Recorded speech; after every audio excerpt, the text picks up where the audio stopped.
Where did we leave off? Right here, we had just woken up in the morning. I forget what we were getting ready to do. But I know we're kind of waiting. We've got the one guy being watched by the priest. And then we're going to just kind of look for other clues, figure out what's going on. But there's a lot of quests that we've been given, which means we're close to the end of the story, apparently. Good morning, Hayato. Good morning. Are you excited to find why Dr. Takizawa wants to see us? No, because I don't want to have to do his voice anymore. Sure, I guess, but you're excited about it, too? I'd go enthusiastic about visiting Dr. Takizawa. Have I woken up in a parallel universe? Get it, because he's already in one? He might be a mad scientist, but seems like he's on our side. If he wants to help us, that's a good thing. The more help we get, the safer we'll be. So adjust my mic a little bit here. That's the spirit. Come on, I want to find out what this is about. When we get outside, Shiori and Shisei are already waiting. We're all here now. Everyone ready to visit the lab? Ooh. It'll take me a minute to get back into the voices. Oh my god. Ready? Okay. She seemed just as shocked as Aiko's enthusiasm as I was. Too much to hope Dr. Takizawa has already found another source of Ascendant magic for us to investigate. That one's easy. Who knows? Maybe you found it through the power of science. You mean like an Ascendant magic sensor that would light up whenever it was pointing towards someone with enough magic power? Or with enough power? My bad. Or maybe a scanner we could use to analyze people to see if they had any Ascendant magic? Ooh, man, I think my voice is going. I meant it as a joke. We might not be able to do the voices too well. What about a dowsing rod? Dowsing? You know, you get a stick shaped like a Y, and it points towards water? Except in this case, it would point towards Ascendant magic. Dowsing is completely unscientific. Huh? I know people say it really works. No, it's completely absurd. Can we please stop this inane discussion and head to the lab? Sounds like a plan. Despite our efforts, the argument resumes the moment we leave Lightshire. I'm just saying, some people have been able to find water using dowsing rods. Luck!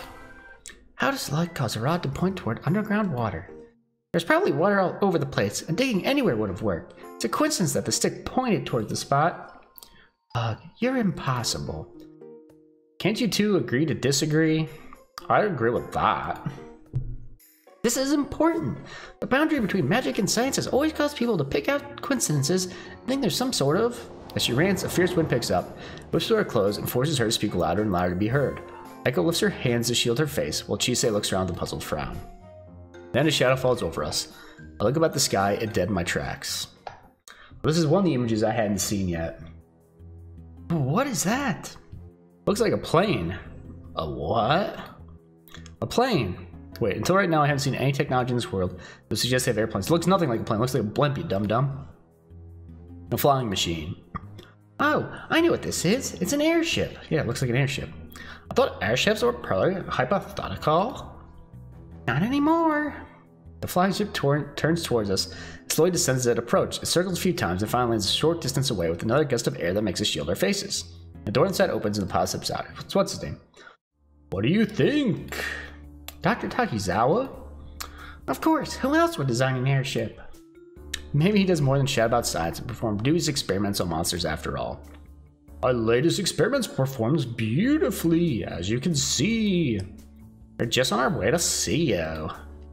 I know that. Why else would I have taken the airship out to intercept you on the way? You mean?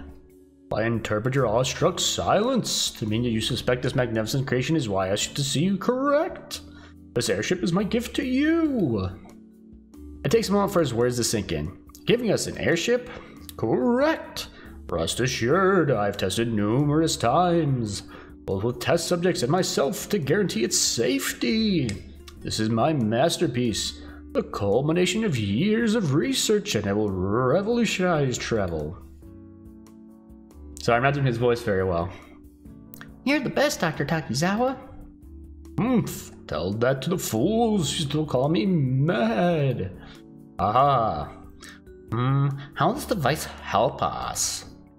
Are you mad? Excuse me? Its practical application to your quest is obvious. The person behind the Dark Wolves attacks is clear to demonstrate the use of summoning magic. This means they could reside from far from here. Covering the distance to check every possibility is a monstrous task if you need to travel by foot. Oh, I see. So we can use the airship to get around faster. Very interesting. This should prove useful. Now, if you'd like to test it out, I suggest we all fly back to Lightshire. I'm certain the Guildmaster will provide a safe place for you to dock your new airship. I have some ideas that could help with his search. Once we're all on board the ship, Dr. Kazaka shows us the controls. It seems fairly intuitive. He offers us each a chance to fly it, although Aiko declines. This is great. It's your turn next, Hayato. Alright. Dr. Takizawa briefly reviews the controls. I notice a button he hasn't mentioned yet. When I ask about it, his face lights up. Yes, that will allow you to perform advanced maneuvers, such as vertical loops. Why is there a button for loops? I thought it would make it easier. Oh boy, particularly for flying amateurs such as yourselves. We won't ever need to use that though, right? It could prove quite useful if something or someone attacks you in the air. That's an angry flapper or another airship armed with weaponry. It's the world's first flying machine, but he already understands the concept of dogfights. Speaking of which, I intend to upgrade this model with lasers. Oh my. Alright, Hayato, take your turn. Whatever you do, please don't press that button. On the contrary, practicing advanced maneuver sounds like an excellent idea. Why? We shouldn't try our first lip in combat after all. Let's push the button. I don't want to try it at all. Either urging I take the controls. I don't think this save's gonna matter, but we're gonna save. Let's try the advanced maneuvers. She says a point, and besides, it sounds like fun. Once I have a solid grasp on the basic controls, I hit the button Dr. Takizawa indicated. The airship immediately lurches to the side. Eek! Now you need to guide it into the correct maneuver. The button appears to program the airship to follow particular trajectories based on how I steer it. Perform vertical loop, a horizontal flip, a spiraling maneuver that shoots us straight ahead. I think I'm going to be sick. Sorry. Ugh. At last we take the airship back to Lightshire. An airship? Well, I did Scottish against the Spanish that I was trying to do. Would you like to work with me, Doctor? Terrible. That's right. Let's put our heads together and see what we can come up with. It's been a week since we left Takichi with the High Cleric Ninsei. The Dark Wolves haven't attacked yet, but too early to consider that proof. While Guildmaster and Dr. Takizawa search for more areas where those flowers thrive, with some help from Ninsei's resources, the rest of us do our best to prepare for a climactic confrontation. If the culprit is Takichi or someone else, we won't get through this without a battle. When I reach the tavern area, Shiori waves to me from a nearby table. She joined me for breakfast several times over the past week so we can discuss our current progress and plans for the day. I join her. Good morning. Morning. Something seems off. She's more well, my morning wasn't. She's more subdued than usual. Although she has a plate of food in front of her, she pokes it with her fork instead of eating it. Is something wrong? I've been thinking. About what? Back when all this started, you said I'd win the townspeople trust if I saved them from the Dark Wolves. I don't think that's true. How could they mistrust you after that? Easy. They'll say I wasn't a traitor for this quest, but I will be for another one. That's ridiculous. She shrugs. It's how things are. Life follows patterns, and people get so used to those patterns they judge you because of them. It shouldn't be that way. Are things different in your world? Well, I hesitate. Not sure how I should answer that. It's okay if you can't remember. No, it's not that. Where I come from, our lives don't follow patterns in the same way. No one would credibly claim you're destined to betray people, or that Aiko is doomed to die, or that Chisei can find a savior by searching for archetypes. Well, that doesn't mean no one is judged unfairly. Really? People mistrust each other for all sorts of reasons. Just by being who you are, some people make assumptions about you. Huh, I guess people are the same everywhere. Not everyone is like that, though. Not everyone here thinks I'm untrustworthy. You don't. I have no reason to mistrust you. That makes me happy. You make me happy. And she's blushing. Oh, isn't that cute? She holds my gaze for a second longer and then looks away. She awkwardly clears her throat. Do you, want to go for a walk once you're done eating? A walk? Yes, it'll give us time to think and talk, and just spend some time together. Aw. Save here again, since it's a choice, but alright. Great. I want to test something. Nope. So I can still skip, even though I said don't skip unseen text. Okay. Alright. Great! I get my breakfast, and we eat quickly. Once we're done, Shiori stands up and leads the way out of the inn. Feels like such a long time that I found you being attacked by monsters here such time ago. Yeah, I had no idea what was going on. And now look at you, you're a true adventurer fighting to save Lightshire. Thanks to you. I'm glad I decided to help you out that day. Me too. A few adventurers whisper in memories we passed, but we leave them far behind. Have you thought about what you'll do after this is all over?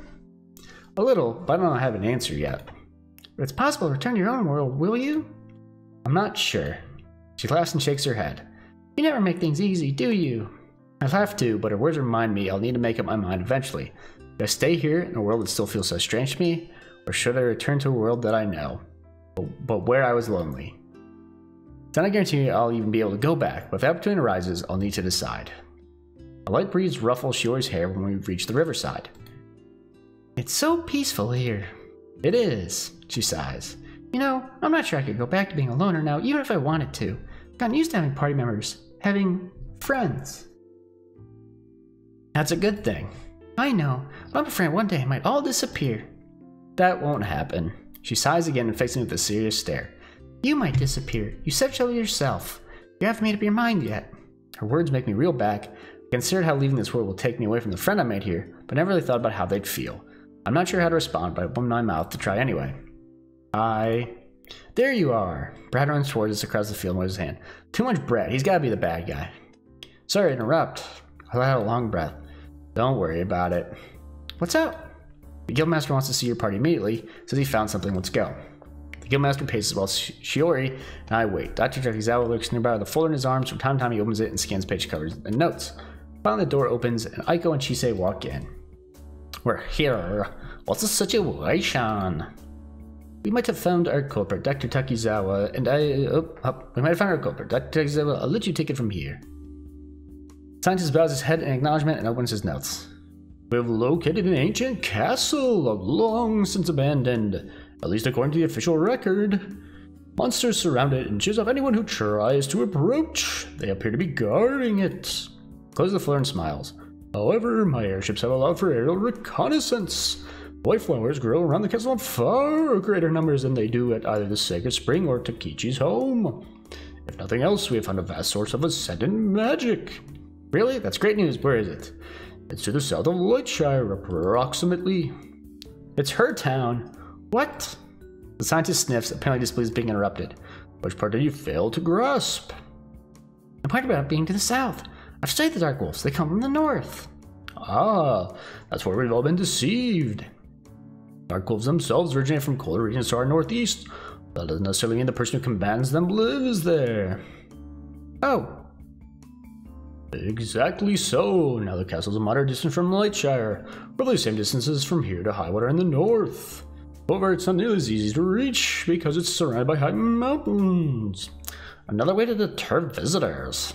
Yes, fortunately through the power of science. By which I mean my airship, you should be able to reach it. We all look at one another. Well, I guess we should check it out then. Of course, there's no guarantee we'll find the Dark Wolves master there. However, Dr. Takizawa and I agree it's at least worth looking. The door to his office suddenly flies open. Sorry to interrupt. Brad looks exhausted and he gasps for breath as he speaks. I've got good news and bad news. Which you want first? I think we can all use some good news. Sorry, I'm just reading fast. Takichi is probably innocent. Well, that means there's Dark Wolves. In that case, I'd assume the bad news is the Dark Wolves are attacking. Yes, in greater numbers than ever before. We all fall outside, but it's worse than I imagined. Countless Dark Wolves prowl the streets of Lightshire. Adventurers fight them everywhere I look, but more keep coming. Fortunately, most non-combatants are nowhere to be seen, although few civilians peek out from their windows. No, we can't handle an attack like this. Don't give up yet. You have a plan? Instead of answering, Dr. Takizawa turns to Brad. You there! I must return to my lab immediately, and I cannot fight. Can you escort me through the chaos? What, now?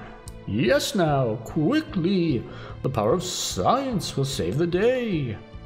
Although Brad looks startled, he nods, and the scientist hurries towards the edge of the town. He and the scientist hurry towards the edge of the town together. A few well-placed arrows escape the Dark Wolves from harrying them too much, but a few still break away from the group to chase them. If Dr. Takizawa was on his own, he wouldn't stand a chance.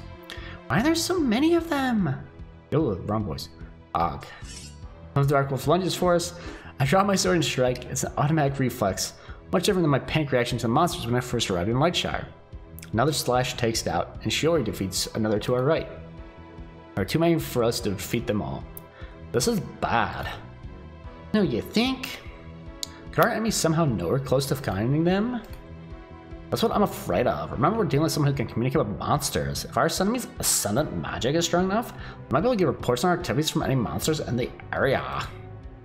There aren't any monsters in the town. It must be the case. The castle. We all turn to him. What do you mean? When Dr. Takizawa uses airship technology for aerial reconnaissance, whoever's in that castle must have noticed. Either they followed him or correctly deduced we were responsible. And it must be the right place. Yes, it looks like our only hope is for you to get to the castle and... Excuse me. He cuts himself off with a sharp cry as more dark wolves charge towards us. Come on. Chisa and I attack one with our blades while Aiko Shiori bombarded the second one with magic. The second one were finished, however. Seriously? There are too many of them. My poor Lightshire, these poor people. All doomed to share Mirror's fate. This is no time to fall to pieces, sir. The Guildmaster steps back and shakes his head. While four of us fight the Dark Wolves. They fall for a few minutes, but we can't keep this up forever. I think our enemy assembled plans to overwhelm us and destroy Lightshire now. Then get out of here. Head to the castle while there's still time. But what about you? I'll be fine. Just... His protest falls flat as another group of Dark Wolves nearly knocks him down. They stalk around the Guildmaster and eye him with such calculating gazes makes my blood run cold. The Dark Wolves look at him not the way rampaging monsters look at a potential victim, but more like the way an assassin looks at a target. Do they know who he is? Do they know how important he is to the town and to the entire adventuring system? Do I know everything he's done has been done to stop them? I wonder if it's his sister is controlling them. Like the Dark Wolves took her away and made her like their leader. And now she's mad because her brother never came to find her or something. That seems like it was a trope that could make sense. Whatever the reason, this group of Dark Wolves is after him. Shiori steps forward but stops. They're so close to the Guildmaster, any magic she or Aiko tries will risk hitting him. She says springs forward, she distracts one of the monsters, but the others prepare to spring. I draw my sword and leap into the fray. You should get to safety! The Guildmaster's expression darkens and his shoulders tense. I won't run, not from them. I refuse to run. His gaze darts around. Nearby, a wounded adventurer loops past us on her way into the town hall, and the Guildmaster grabs her sheathed sword as she passes. She stares at him in shock, but he ignores her and dives at the Dark Wolves. You'll pay for what you did. In a way, it's inspiring to watch the Guildmaster fight to protect his town. On the other hand, it's obvious he isn't used to fighting. He's holding his own for now, but it won't take much for the Dark Wolves to gain the upper hand. Oh, hold on, check something. Okay.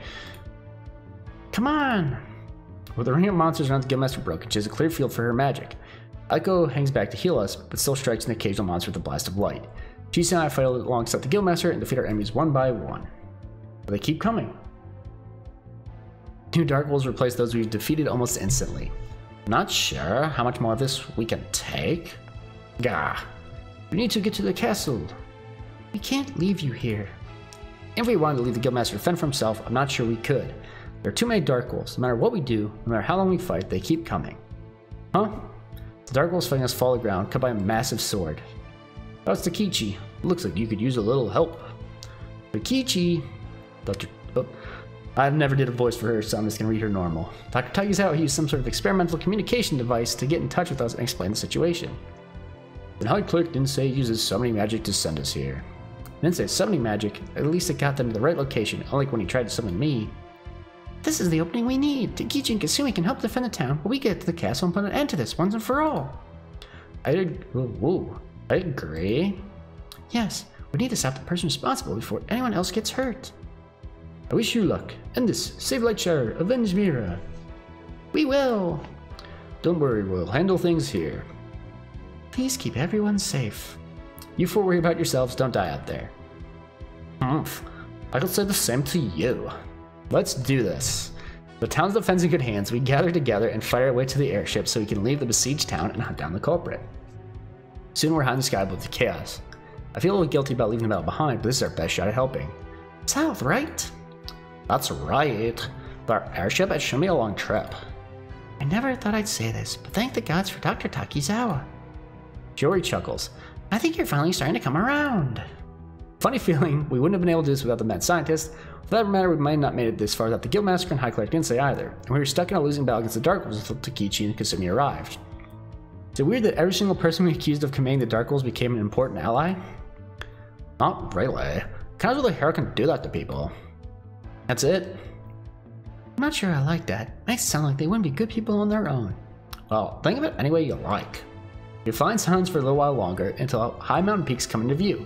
Like Dr. Takizawa said, steep slopes hide and protect the castle. In every patch of grass and even in the cracks between rocks, white flowers grow. Monsters lurk around the castle and they must see our approach. But we can't turn back now. For the sake of the town, we have to take our airship down there and infiltrate the castle. Fight our way through the monsters at the entrance. Inside, the castle is dark and looks old. But at least it isn't overtly sinister as the temple is bizarre. Where do we go now? Deeper into the castle until we find the person responsible. We don't have enough time to search the entire castle. Witchshire needs our help now. Think about it logically. Army's the master of this place. Unless they're afraid of us, they won't hide in a random corner. You mean they're probably in the old throne room or living quarters? That was a burp cough, excuse me. Or in a meeting room, or a good place to set up an ambush. Does that open up the possibilities again? Yes, but it gives us viable options to search first. Follow me. I shrug and follow her down the corridor. We have to start searching somewhere. After all, Shiori and Aiko walk just behind us, although Aiko pauses from time to time to look around nervously. The castle feels eerily quiet. I wonder how many monsters have been sent out to attack Lightshire. At least it makes things easier for us. Suddenly, the ground trembles. Don't tell me we're having an earthquake. It happens again, but this time there's a clear thump up ahead, as if something very heavy has struck the ground. Everyone stay alert. I drop my sword, we all creep forward together as the sound of the tremors continue. It's a dragon. What the? You know, I think I prefer the earthquake. The dragon rears back and lets out a roar loud enough to shake the walls. Jets of fire shoot out of its mouth and narrowly miss Aiko, who jumps out the way with a cry. Aim for the weak spots. She darts forward to illustrate her point, but the dragon doesn't appear to have any weak spots. When she dodges its stomping feet to slash at its stomach, her daggers barely leave a scratch. When she evades another stream of fire to attack its neck, her blade rebounds after the first strike. She even tries to hit its eye, but one snap of its powerful jaws forces her to retreat. What weak spots? Gah! It must be weak to elemental damage. One by one, Shiori tries each of her spells against Dragon, but the mighty creature shrugs them off as if they were nothing. Light? Her light magic proves just as ineffective. Don't tell me this thing is invulnerable. No, it's not vulnerable. Done enough damage to annoy it. That's not comforting. Sure enough, the dragon seems irritated by our presence. It tries to get into hits with its fire, and we barely get out of the way in time. It is comforting. It proves we can hurt it. Sure, it'll only take 1,000,000 hits. We just need more power. There isn't exactly a shop in here for to buy its weapons at. She rolls her eyes and waves her hand dismissively as if to question why she's even talking to me. Instead, she turns to Shiori and Aiko. You two get what I'm saying, right? Oh my god, you can't be serious. Dead serious. We need as much power as possible. Right here? Right now? The dragon roars and swipes forward with its claws. I reflexively try to parry with my sword, but all it does is make my arms shake from the impact. Yas, right here, right now. So I take it you guys have a plan. Without warning, all three of them begin undressing? What is happening? Well, wait a minute. All three just randomly undressed here. Facing down dragon in an ancient castle really doesn't seem like the right time or place to take off your clothes, but they're doing it anyway. There's no time for objections. God, as much as I hate it, she's right. This is our only chance. Only chance for what? To defeat the dragon. I look at them and all in confusion. Are they hoping to distract the dragon? Even if that works, it'll still take countless attacks to bring it down. I don't think Hayato understands. I assume his world doesn't work this way. What way? You ever taken a good look at high-level equipment? No, I cut off. Starless Aiko strikes the dragon with her light magic. This time, the dragon cries out and stumbles backward. Huh? You couldn't do that a minute ago. You would assume that having more armor is a good thing, but your power level actually rises dramatically the more revealing your outfit. The more revealing your outfit is. That's actually a pretty good RPG logic. Your power level spikes the more revealing your outfit is. Of course it is. Why wouldn't it be? What? Why? That's just how things work. The gods must have decided it. Sometimes I think your gods are a bunch of perverts. Even as I say it, I glance around nervously. Maybe I shouldn't insult the gods in a world where they can decide on a whim if I respawn or die for real. But that isn't May. They're equal opportunity perverts. Oh. Usually male armor works the opposite way. What? You'll need to help us. What? Stop wasting time and take your clothes off. This feels ridiculous, but Shiori looks like she might do it for me if I don't move quickly, so I strip off my clothes. I do not feel more powerful, staring down in a... I was about to read that as staring down at an engorged something. Staring down an enraged dragon while naked is something I never want to do again. Is everyone ready now? Let's go. To my shock, it actually works. Aiko isn't the only one with newfound success. Shiori's spells torment the dragon, Chisei's strikes cripple it, and my sword strikes down the massive monster as easily if it were a tiny whammer. The dragon falls, and we're left in exhausted silence. Everyone slowly gets dressed again. There's no logical reason why that should have worked. Well, it does. Why does anyone wear armor then? Armor doesn't improve your defense.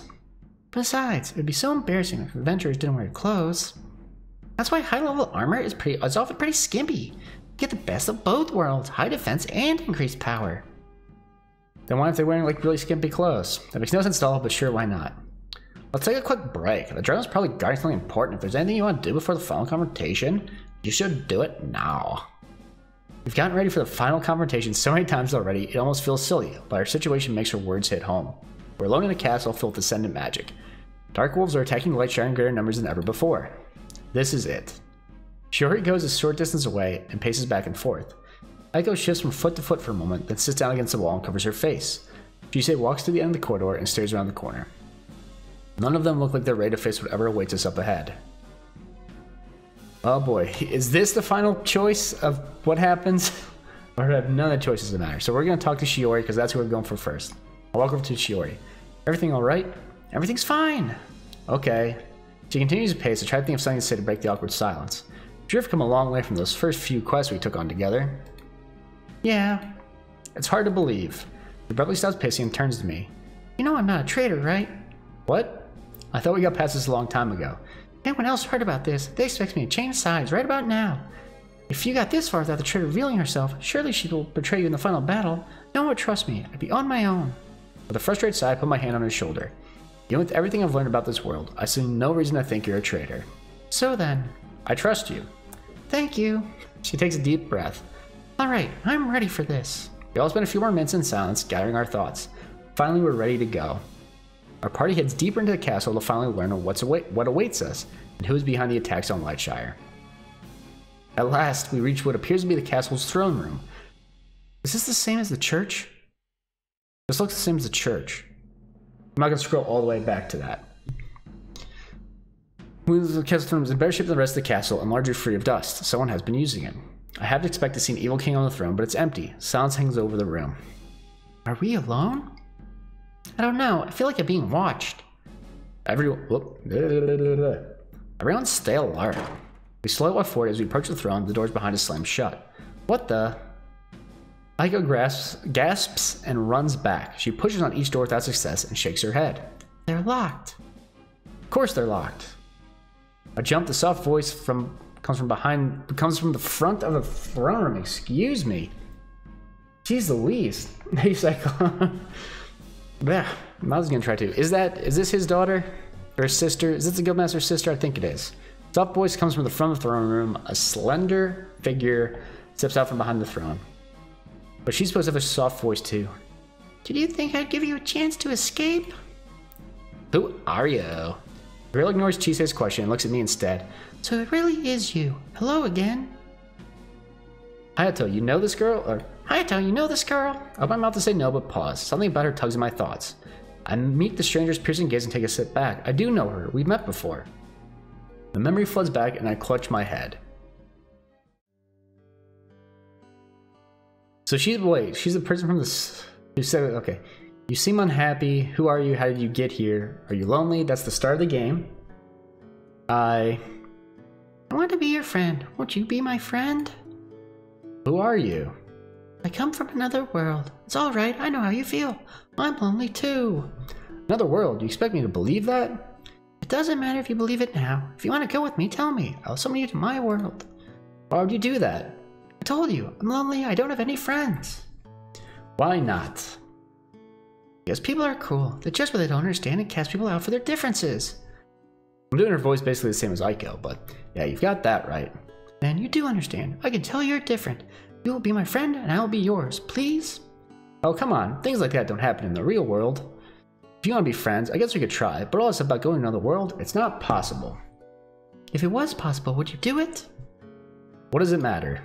If I'm lying, nothing will happen when I summon you. If I'm telling the truth, you'll come to another world. What do you have to lose? Fine, sure. Take me to another world. Oh, I'm so glad. I'll see you soon, my friend. I stare at the girl in shock. You came to my world. You asked if I wanted to come here. So you remember me now. She's like sad. Huh? You brought Hayato to our world? Yeah, same voice. Again, the girl ignores everyone but me. I was so happy to finally have a friend. When I summoned you, something went wrong. You never came. First time I ever tried to summon one from another world, so I thought I failed. When I heard your description from my Dark Wolves, I couldn't believe it. This castle is the same distance away from Lightshire that Highwater is. What? By some weird twist of fate, she and High Cleric Ninsei must have cast their summoning spells at the same time. The spell caught you, and as each summons pulled on you, you are finally deposited right between the two. And then you turned against me. I don't understand. Why are you attacking Lightshire? Who are... Words catching my throat as I stare into her face. I've seen that face somewhere recently, more recently than I forgot me into my world. Yeah. It's what's his name's sister. No, it's not possible. But the face is the same. You're Mira, aren't you? Yes, that is my name. You're the Guildmaster's sister. What? I'm surprised you've heard of me.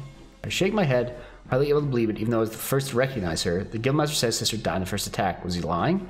His story is what made us stop suspecting him, after all. No, that can't be. He seemed so motivated, spurred on by thoughts of revenge. When he left Lightshire, he was trying to fight alongside everyone else. He couldn't have faked all that. The Guildmaster's sister? Yes, now I see.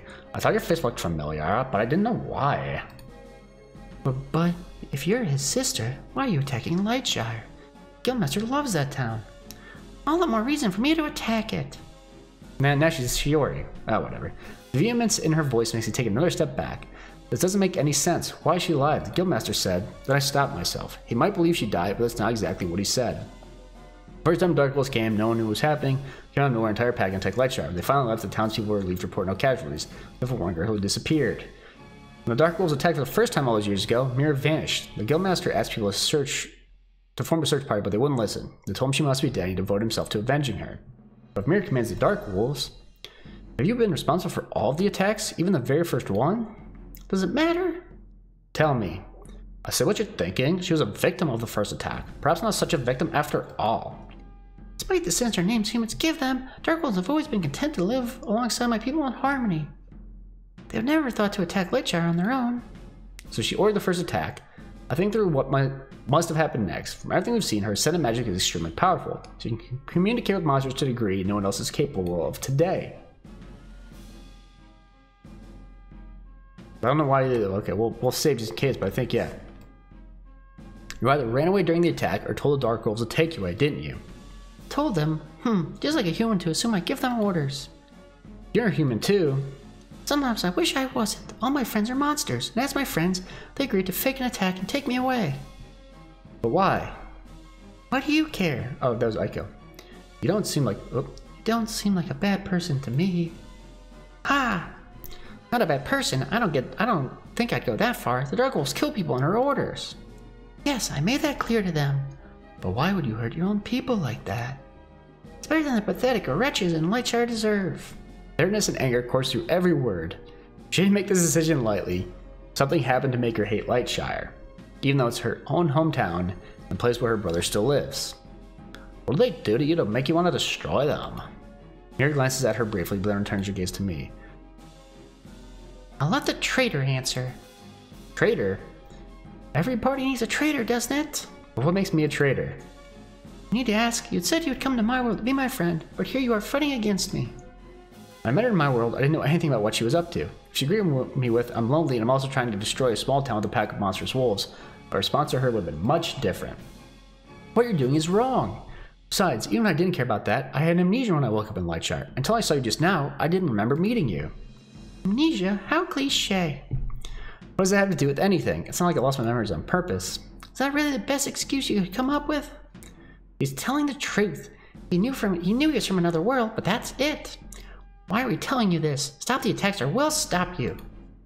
Actually, yeah, their voices are exactly the same. I can't, there's too many. 4 minutes at once, I'm trying to juggle 4 voices. He actually had amnesia, but why? She ignores the rest of Shiori's comments as if she didn't hear it. I suspect that Dulce Summons is to blame, with 2 spells pulling on him in each direction. They must have scrambled his brains. That's a comforting thought. Ah, fine. They didn't betray me. I'll give you another chance. To join our crusade against Lightshire? No, thank you. Why do you think I want to destroy them? I blink in surprise. How am I supposed to guess her motives? It's been bothering me ever since I realized who she was. Why would she attack her own town? Everyone looks at me. I can tell Chise is also trying to work through the question. Shiori looks too angry to care. Aiko just seems unhappy. Rub my head and try to concentrate. Mira hates Lightshire. Why? What made her want to destroy it? And why'd she fake her disappearance in the first place? I try to remember everything the Guildmaster told us about his sister. Well, save, I guess, just because it's another choice, but the townspeople didn't accept her. The Guildmaster said people considered her sister to be strange. They didn't like her, and that's why they didn't make more of an effort to search for her after her disappearance.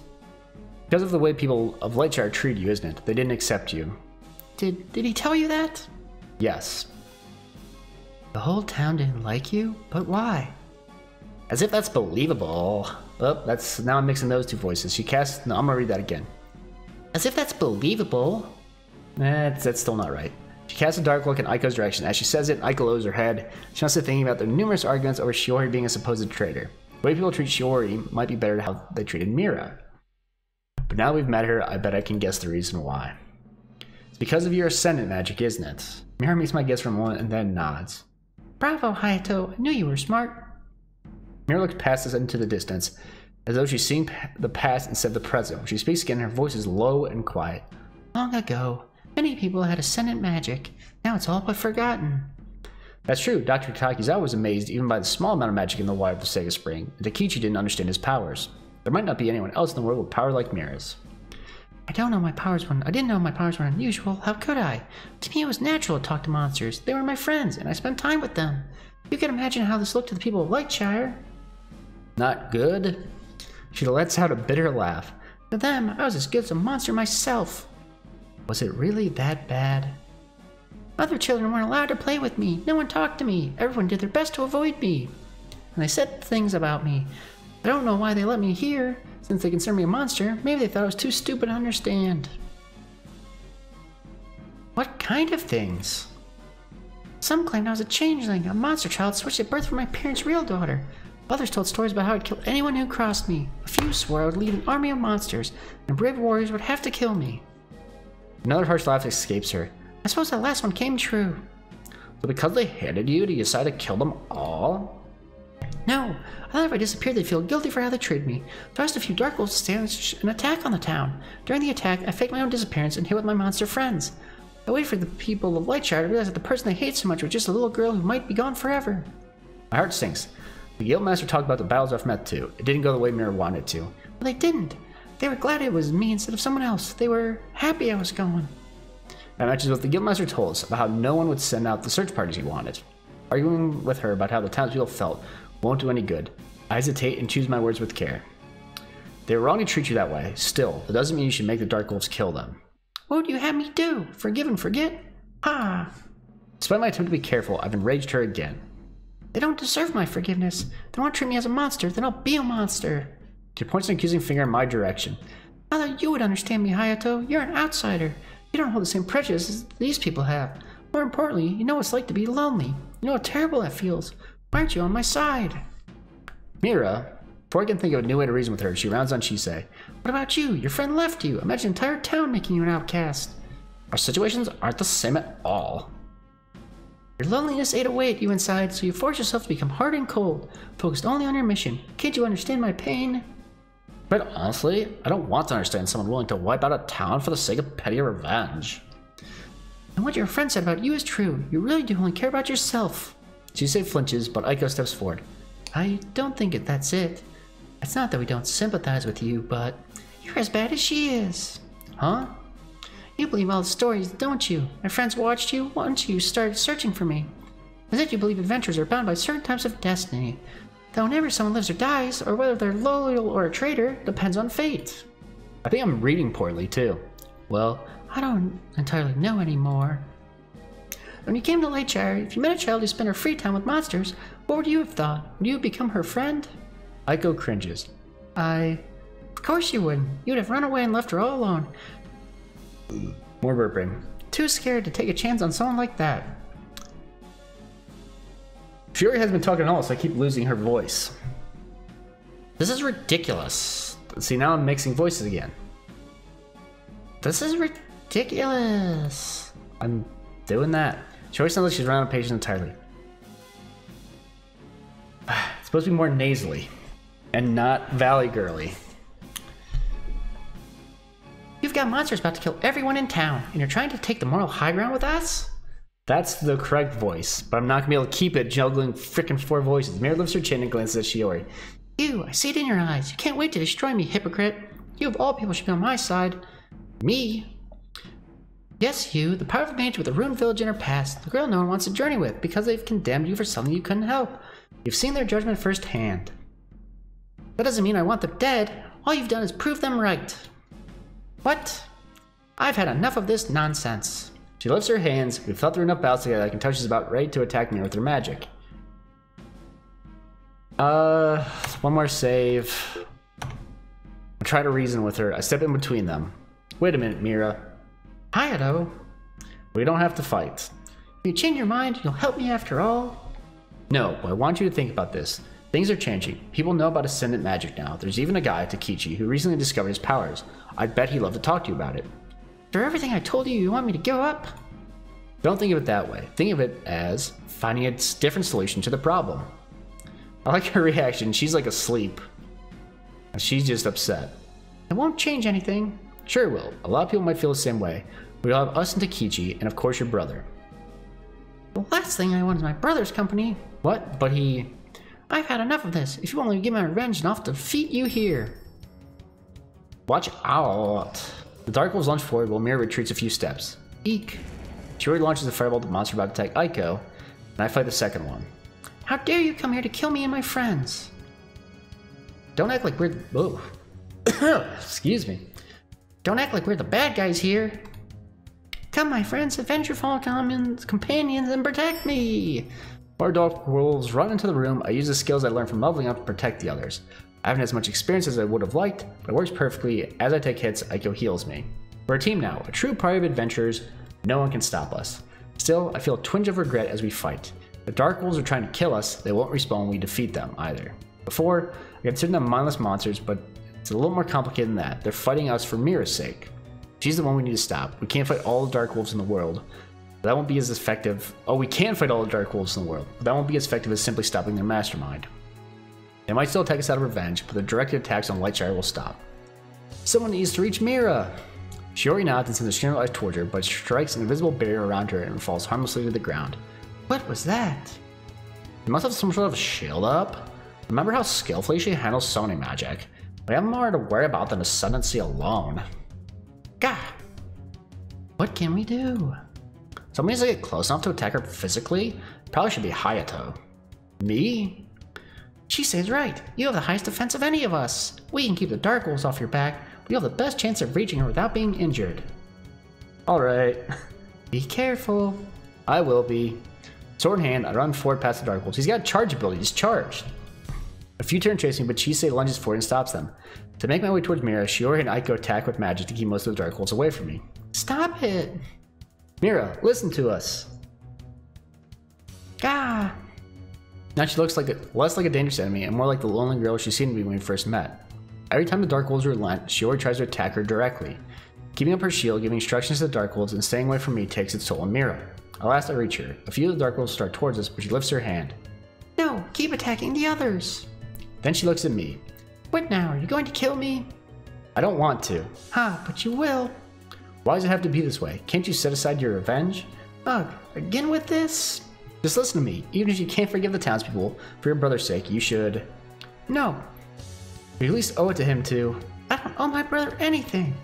Vehemence in her voice makes me take a step back. Something is wrong here. Is there a reason why you're angry with him? Reason? He never loved me either. Oh, he took care of me, but when I disappeared, he didn't even look for me. He didn't know how to fight. He asked people to form search parties. When they refused, he was so sad of his dead sister that he immediately started organizing adventurers into a guild. He didn't even take time to mourn. No, now that he no longer had trouble with some little sister holding him back, he went to every city in town, presenting his ideas and consolidating power until he set up an entire adventuring system with himself at the head. Wait, that's what this is about? And she has no idea what the guildmaster's true motivations were. He did all of that for you. What? Your brother couldn't look for you on his own, so he created a system that would give adventurers incentives for completing quests.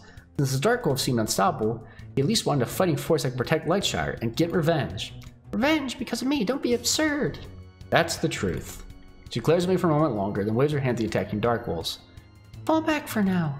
The monsters stopped their assault against Shiori, Aiko, and Chise and slinked to the corners of the throne room. They watch us with unblinking stares. Mira turns back to me. I think you're lying. My brother benefited from my disappearance and from the system he set up as guildmaster. At first we thought that way too. We thought he might be responsible for the attacks, since it seemed like he benefited. When we confronted him, he told us about his personal vendetta against the Dark Wolves. Stop! I don't believe you!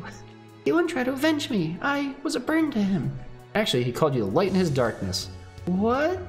You hate the people of Lightshire, that's one thing, but the guildmaster loved you. She shakes her head and stares somewhere past me.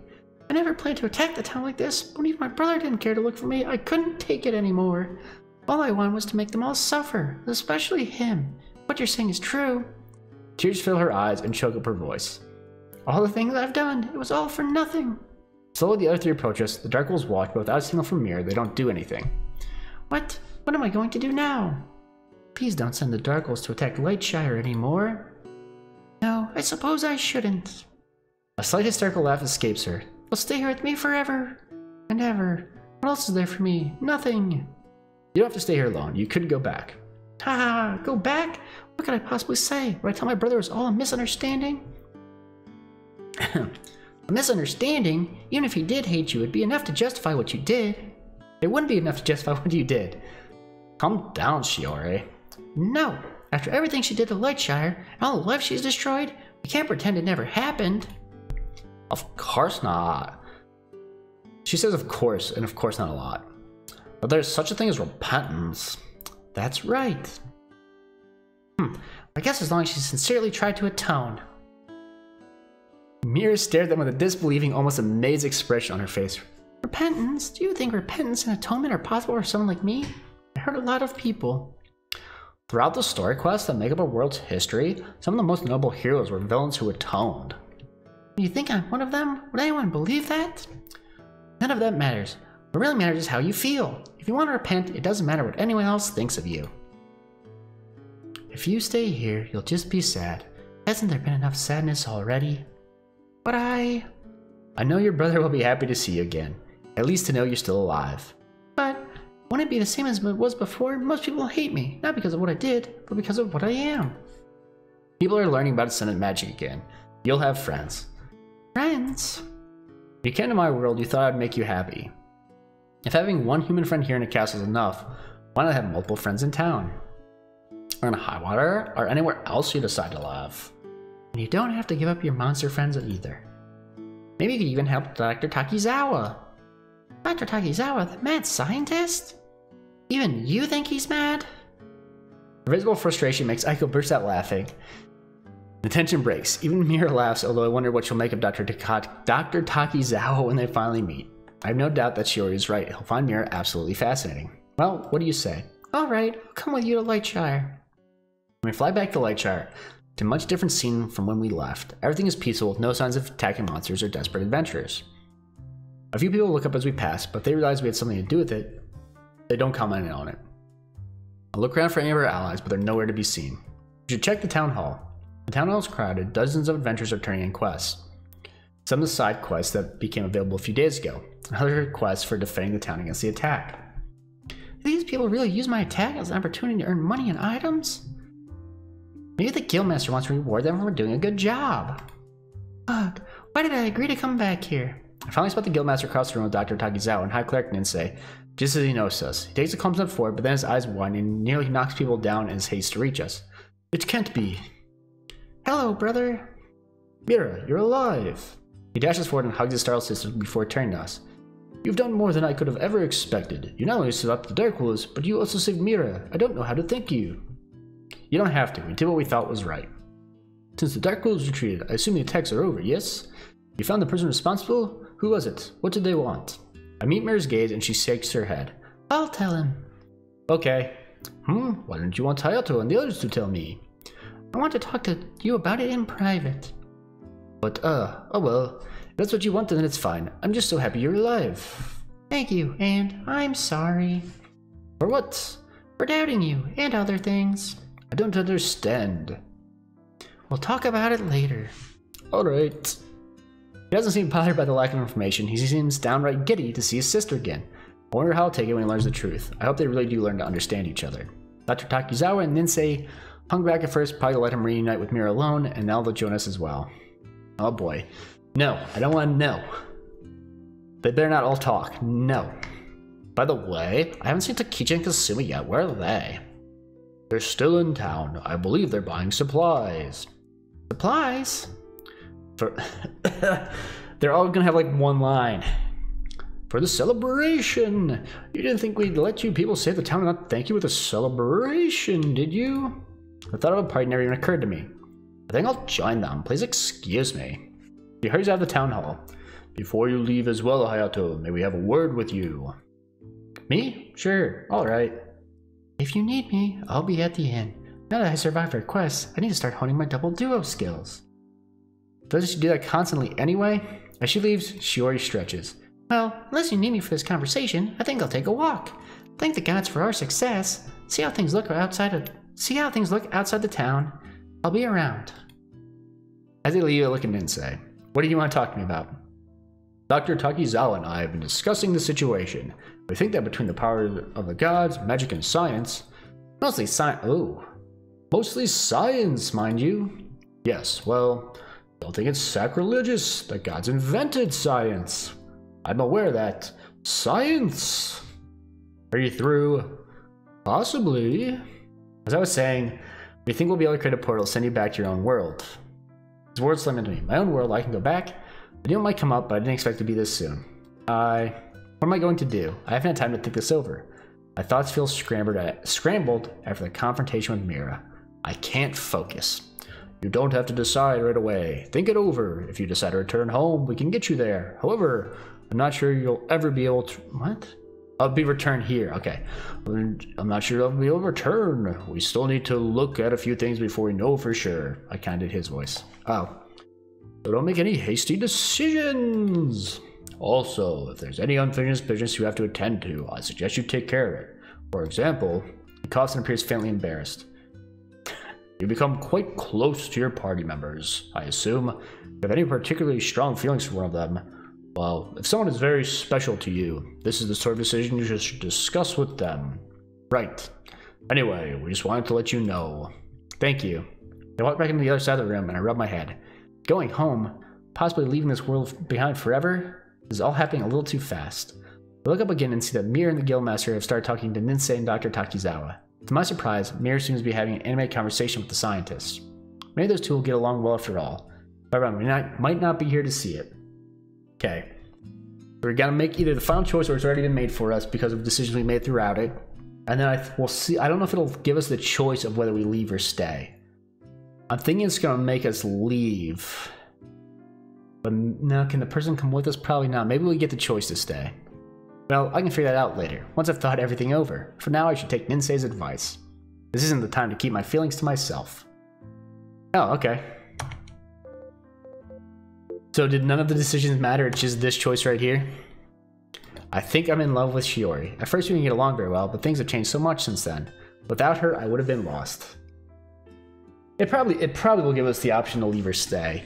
Or I guess what it could be is right here you make the choice of who you're in love with, but if you, like the other choices throughout the game, if you made all the choices to focus on one of those people, maybe that gives you the ending that you can stay. Otherwise you tell them that you love them, they don't feel the same way and they leave. So that's what you could do that then make the decisions actually matter. At first we didn't get along very well, but things have changed so much since then. Without her I would have been lost. She proved to be a strong ally and a loyal friend. If I've come to think of her as more than a friend, I need to tell her. Said she'd be around, which doesn't give me much to go on. Still, Lightshire is a small town. I should be able to find her. There's no sign of her here. She mentioned thanking the gods, but when I peek in through the trick door, it's also empty. She's fishing. She also said something about checking to see how things looked outside the town. Looks like that'll be my next stop. Shiori? A nearby Waymer explodes in a burst of fire. Oh, no, she's just over here. Ayato. All the battling we did earlier wasn't enough for you? I'm restless. I keep thinking about what Mira said, about how we aren't so different. I might know what she went through better than anyone else did, and like her, I'm not so sure it'll change. It isn't easy for people to change their minds. You said it. She shakes her head. Anyway, I'm sure you didn't come out here to listen to me ramble. What's up? I need to talk to you about something important.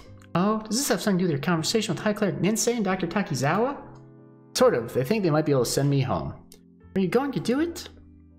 I don't know yet. I guess you came to get my opinion. Well, I can't tell you what to do. If you'll be happy in your own world, then you should do it. If not, you should stay here. It's your decision to make. The heck? Hold on. I just got a security alert. But something on Twitch was triggering a security. Hold on. Alright, I think it's fine. It was weird. My antivirus popped up saying something was trying to access my computer from Twitch. Alright, I mean, I don't know. Alright, sorry. You know what I'd miss most if I left? Don't tell me it's that goofy card game Aiko likes. Haha, no. What then? You. Huh? I've been thinking things over, and I think I've fallen in love with you. You love me? I've never seen Shiori look and sound so embarrassed before. My heart pounds as I wait for her to say something. Well, achievement unlocked. Oh, I don't have it showing. So achievement unlocked, Heart of Fire. I feel like a total sap for saying something like this, but I might feel something like that for you too. Hold on. It's popping up again. That it's blocking an IP address from tmi.twitch.tv. I hope it's not like the chat. Hold on. I gotta check this. Hold on.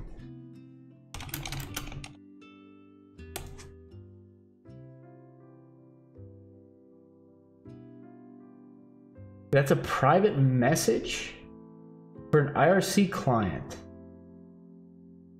within Twitch. That has to do with room states. Oh crap, I accidentally just hold on. Hold on. Okay, I can type in chat. I can't imagine why it would suddenly start blocking. That'd be the weirdest thing. If it pops up again, then I'll know someone might be trying to say something in chat, and I'll see if I can allow it through. Okay, well I can see you typing, I can see your chat. It's just weird that I've never had that happen before. And then when I Google it, it mentions...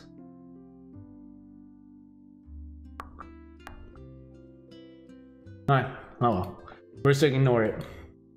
Because I can clearly still see chat, so we'll just let it go. I don't know if it's just trying to push something down to me, or what's going on. Hold on, okay. I feel something like that for you too. You do, really? I said might. For a moment, I'm afraid she might hit me in the head with a fireball, but then she laughs and relaxes. I just got used to having friends again. I like you a lot, but how can I tell if it's love or not? I don't know. I'm not exactly an expert. Well, when in doubt, do what Dr. Takizawa would do. Wait, what? I'm not sure I like the sound of that. Apply the scientific method and experiment. Kiss me. What? You're not into kissing? That's not what I meant. Then go on, kiss me. Hey, what is he doing with his hand? Hey, hey, hey. You don't have any eyes. Apparently this was our character the entire time. He has no eyes. He got one hand around her, and I don't like what this hand's doing. A little nervous, I step closer to Shiori and put my arms around her. I lean close and gently kiss her on the lips. That wasn't very passionate. Despite the admonishment, her voice is soft. Her lips are still millimeters away from mine, and I feel her breath with every word. Should I be passionate if we're experimenting? Don't you ever listen to Dr. Takizawa talk about science? He's full of passion. I'd rather not think about Dr. Takizawa while kissing you. What would you rather think about? You. Let's try this again. I push away my worries. We're out in the field with an audience of whammers. Shiori isn't sure if she returns my feelings. We can't have a relationship. We live in separate worlds and concentrate. Oh, those are the memories and concentrate only on her. Okay. All the attention of the past few weeks wells up at me. This time I kiss her firmly, fiercely, with all the emotion of knowing I might go home and never see her again. Shiori returns my kiss with the passion I expect from someone who can obliterate a field of monsters with a wave of her hand. The moment stretches on forever, but when it ends, it feels far too soon. Phew! I still don't know if I love you, but I certainly like kissing you. Shiori, she laughs. I want to give it a try. You truly changed my life, Hayato, and I'd be lost without you. Let's see if the suspected traitor and the hero from another world belong together. Alright, she reaches out and I take her hand. We slowly walk back towards Lightshire together. Do you remember when we picked blueberries together? We should do that again sometime. Not for a quest, just for us. I'd like that.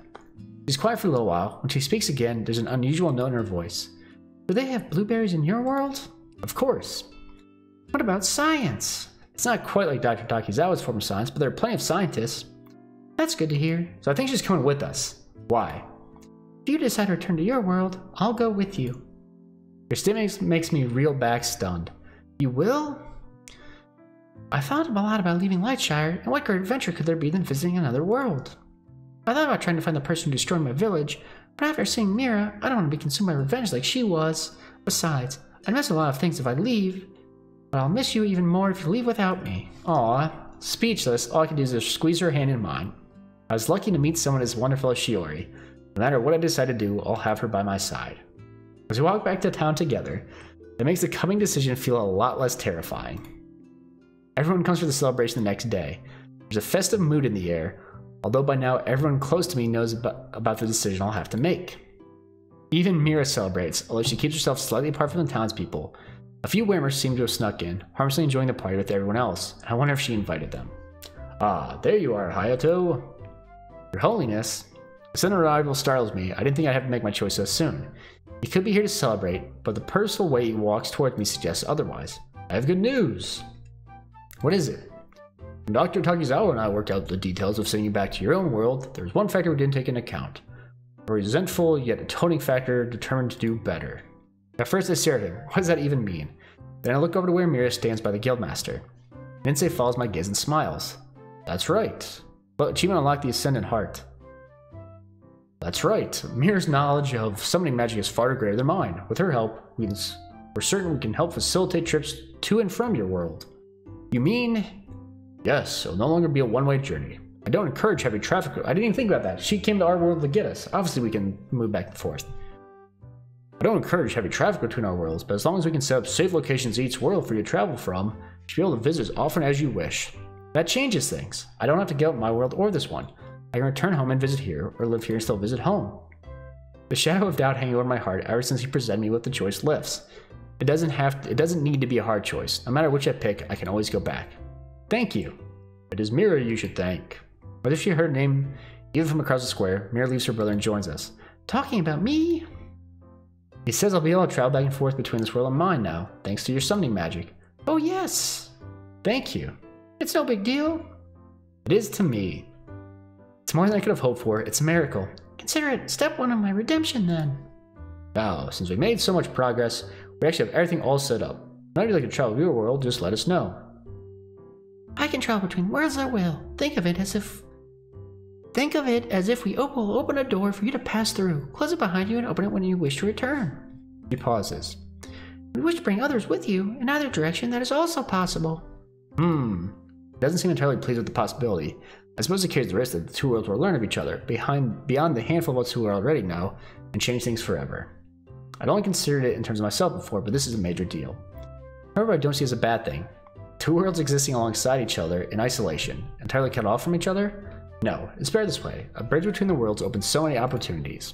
My nervousness over the decision had driven me to avoid my friends for much of the celebration, but now I need to share the good news. Excuse me, there's someone I need to talk to. I find Shiori near the fountain, arguing with Dr. Takizawa. That hypothesis doesn't make sense at all. But after all this time, you still understand so little about science. I'm not the one who doesn't understand. You're the... They both look up as I approach. Hayato! Am I interrupting? No, but you're welcome to join our scientific debate.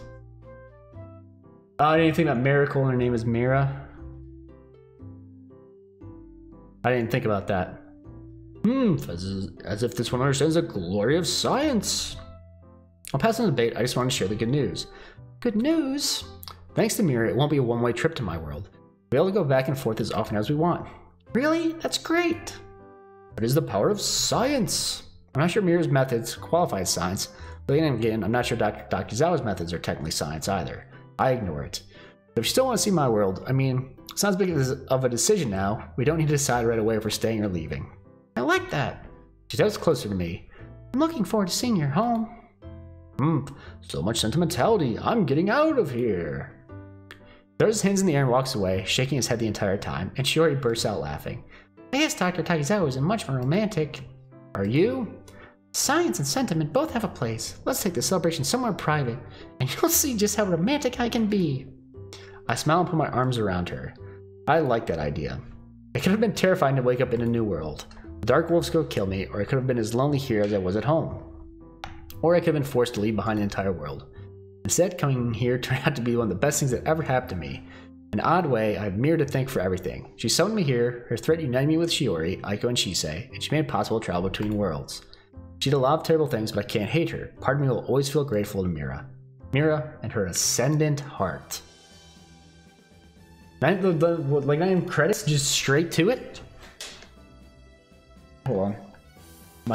I need to start switching to my wireless headphones. My wire's tied around my armchair and it's like starting to hit me. That literally just cut out like instantly. You can watch the credits? It's not 4. No, I would have thought it would have been more than that. Okay, so let's just jump straight back in.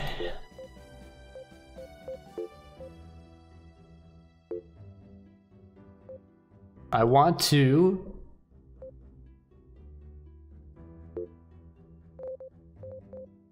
go here. Okay. I think this was a big choice right here. Other choices like making one decision here and there, I don't think really gives you other stuff. And there's one scene here. Hold on. So here we need to figure out. So here's a gallery of everything you can get to. We need to figure out this. We need to figure out where that comes into play. We'll figure it out. But we're gonna meet Chisei. This goes back to when we got back after realizing it was nobody that we had suspected. No, we hadn't gone to see them yet. This is before we were going to get Dr. Takizawa and check on what's his name. She has to return his double duo card, and Chisei just wanted to meet us in the forest, so we're gonna do that. Actually, something else I hope to do today. Oh, like long as okay, we've already read this. No, I need to meet with Chisei. She looks taken back by any news. Where are you meeting her? In the forest. Aiko joins her and gives me a skeptical look. Not for anything dangerous, she said it'll be relaxing. I think I'll skip that fun experience and go see Dr. Takizawa. If you need help, yell as loud as you can. Thanks. They don't have to look at me like I've lost my mind. She says, our party member. Sure, your invitation sounds strange, but it can't be too weird, right? Yada yada yada, we already saw this. See, I wish there was a way to skip.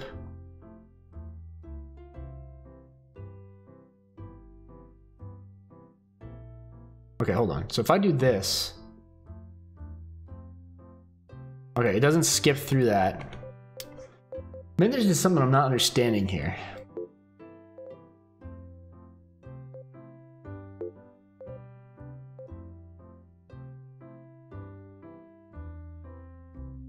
Because that just skips no matter what. No matter what I do, it seems to skip. So, okay.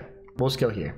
Comes out with yada yada yada. I wait and wait. It's nowhere near noon. Chisei's message said she would wait until then. I look around. Maybe there's a specific place I'm supposed to go, but she didn't say anything like that. Chisei. Yes? I jump and she steps up from behind a tree. Whoa. Odd behavior. Calling someone's name and then being surprised when they answer? No. Odd behavior is asking to meet someone in the forest, then hiding behind a tree. That was practice. Practice? Sometimes you want to remain hidden, and so I practice. I see. Since your hair, I assume you decided to take me up on my offer? Yes, but what did you have in mind? I hope she doesn't want me to hide behind trees, too. That's not my idea of relaxing. Follow me. She sets off through the forest and I hurry after her. Where are we going? You'll see when we get there. Here's one place I definitely didn't plan to visit yet, especially not to relax. Don't slow down. There's monsters lurk around here. Yeah, no. Listen, we're not going to Temple Bazaar, are we? Despite her warning to me, she slows slightly and fixes me with a dubious look. Do you want to? No. Then why ask? I have the impression that you like that raid a lot, and this is the way the temple, isn't it? This forest is more than just a Temple Bazaar. I don't go on a raid to relax. Good to know. We walk in silence for a few minutes. You don't like me very much, do you? I jump. Where did that come from? You regularly approach situations as though you expect me to do something strange or alarming?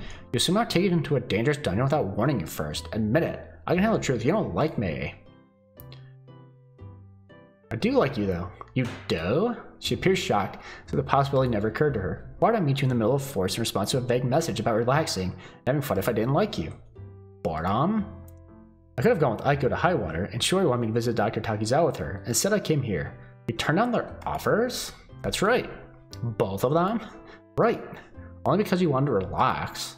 How do you know I didn't just want to spend time with you? Did you? I might have. Oh, she's blushing now. And in that case, I'm glad. I mean, I was a little concerned about what your idea of fun and relaxation might be, though. You'll say, we're almost there. When we leave the forest behind, it's only a short trek until we reach a grand building. It leads me inside the lobby gym with people. So this is the Coliseum. Wow, what is this place? Welcome to the Coliseum. Coliseum? I thought you said we were going to relax. Of course, I spend my free time relaxing at the Coliseum. Doesn't that mean we have to fight? That's not relaxing. She tilts her head and stares at me for a moment, then bursts out laughing. Other people in the lobby turn to look at us. It's one of the biggest displays of emotion I've ever seen from her so far. But I can't help but be slightly insulted. Fight in the Coliseum? Where do you get these ideas? Is that what you do at Coliseums? So you have the same concept in your world. But of course you would not be familiar with our Coliseum. I apologize. Monsters battle here. We do not fight them ourselves, but rather watch. Well, I got it, so the monsters fight each other. Correct. Do they respawn? Yeah. Coliseum fights have been blessed by the gods. As goofy as it seems, it's actually not a bad system. We gotta do a lot to ensure no one dies if they're just having good-natured fun. Our world might be a lot different if things worked the same way. Not many enjoyable afternoons here at this Coliseum, and others around the world. Would you like to know more about it? Yeah. Monsters that fight in the Coliseum typically belong to trainers. Excuse me. They often are raised by the trainer, although some people prefer to catch their monsters in the wild. Some trainers have entire teams, while others focus on a single monster to create a strong bond. Don't object. I mean, there are groups that think monster battles are cruel, even though they don't die. Certainly. Some people disagree with the notion of keeping monsters in captivity. Others argue that the Coliseum monsters generally live good lives and are safer if they were in the wild. Out there, they could die more easily after all. Oh right. The arena's below us, and the two chambers where trainers prepare their monsters for battle. Do monsters live here? Many do. There are additional chambers suitable for different types of monsters. However, some trainers travel here with their monsters and have accommodations elsewhere. Some monsters are practically pets. I think your voice keeps getting deeper and deeper. Monsters as pets. I don't see one strong bond they have with their trainers. Indeed. In fact, we find it interesting to know that most of accomplished monster trainers claim they instinctively know what their monsters need. I frown. That sounds familiar, and she watches me with a gleam in her eyes, though she's waiting for the pieces to fall into place. They know what their monsters need. That sounds like Ascendant magic. Does not, though? Everyone says that the art is long gone, but perhaps it's lived on in tiny, subtle ways. Not strong enough to be recognized for anything but unusually good instincts. By the way, not only do audience members come here to place bets on monsters, but snacks are also provided. Snacks? Yes, please excuse me for a moment. She slips away into the crowd, friendly in search of snacks, and I take a look around. There really are a lot of people here. They can't just be from Lightshire, but from Highwater too, and who knows where else. I don't see anyone I recognize, not that I know many people in Lightshire to begin with. Wait a minute. Nope, it was what's her name. It's that one from before. When our gazes meet, she turns and walks away. Take a step forward, but there's so many people around, I've already lost sight of her. Besides, what will I do? I'd find her, accuse her of following us again? Maybe she is. When I noticed her, she was looking right at me. I strained to see where she could have gone. Who are you looking for? At the sound of the sonorous voice behind me, I turn. Oh, it's that guy. Ah, I reach for my sword. Oh, for crying out loud, I'm off duty. Off duty? I only have to haunt the Temple Bazaar when adventurers are around. The rest of my time, my undeath is mine to do with as I please. I see. I stared at him, he used to be human, now he's dead, and he fights adventures as a boss. Does that make him a monster? Is he a participant in the Coliseum? Or does he come here in his free time to relax, like Chise does? Have you placed your bet yet? No. Pick the golden whammers. Trust me, they're good. He must be part of the audience then. It does make sense that he doesn't spend all his time in the Temple of Bazaal. Well, that makes me wonder how much of what we saw in the temple was an act. I see the golden whammers are up against the frigid flapper today. Is the frigid flapper any good? A fair contender, but I'd still bet on the golden whammers. Wait, why are we chatting about monster fights? Can I ask you a question? Yes, but I cannot give you any special tips, tricks, or cheats about the Temple of Bazaal. I don't care about the temple itself. Harsh words. Have you no respect for Hazel Morath?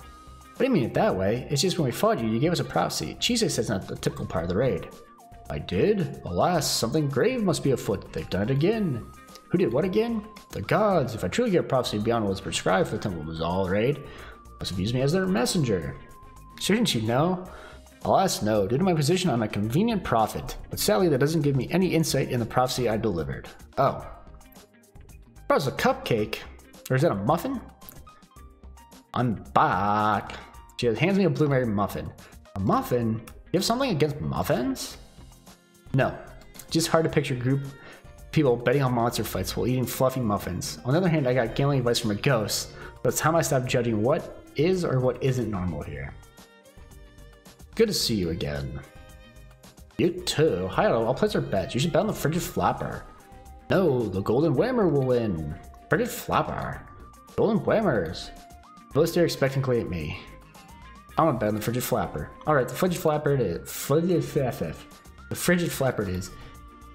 But I don't know if I'll still be going in like 30 to 40 minutes. We'll see. Because if I finish up the game in both all three branches, I'll probably just call it a night. But if I'm still, I'll see you then. Otherwise, take care and have a good night. I trust Chise's judgment. Glad to hear it. I'll go place our bets. The fight is short, but it's spectacular. Although Frigid Flapper is bigger than any single whammer, the two whammers work together with more coordination than I expected. In the end, the golden whammers take the victory, leaving me with one happy ghost and one disgruntled rogue. Nevertheless, Chise does seem more relaxed than before despite her disappointment. As we leave the Coliseum, I take another look around for any sign of a mysterious woman, but she's nowhere to be found. Okay. So that put us there. I'm just gonna skip to like some other choices to like make here. Okay, so it stopped there because I haven't seen this yet. Okay. Figured that out, okay. We're not gonna bother reading this, yeah. It would be rare, yada yada yada. Okay.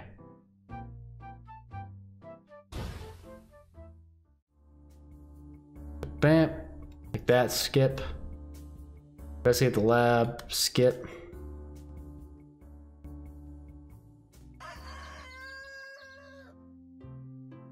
We'll agree with Chise. Let's sit with your plan. Oh. Okay, skip. You can stay. Actually, hold on. Nope. Okay.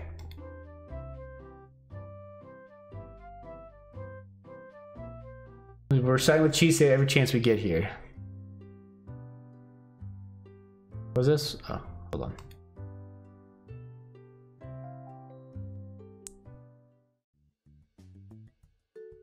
Okay, keep skipping.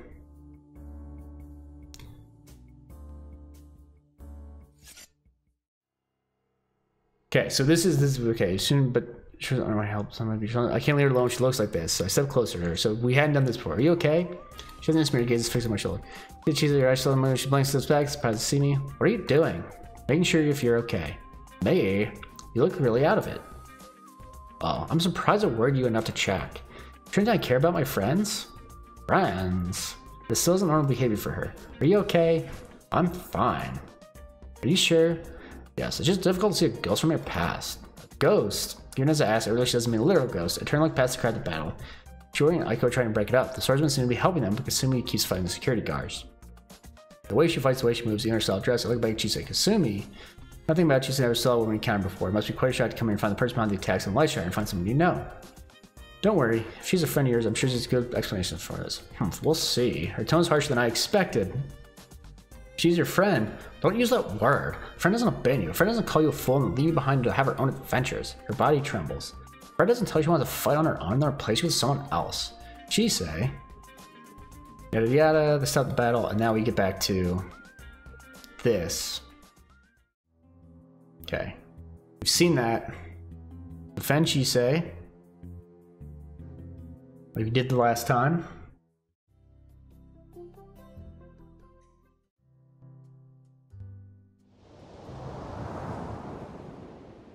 Advanced maneuvers like we did before. What is this? Go for a walk? No thanks.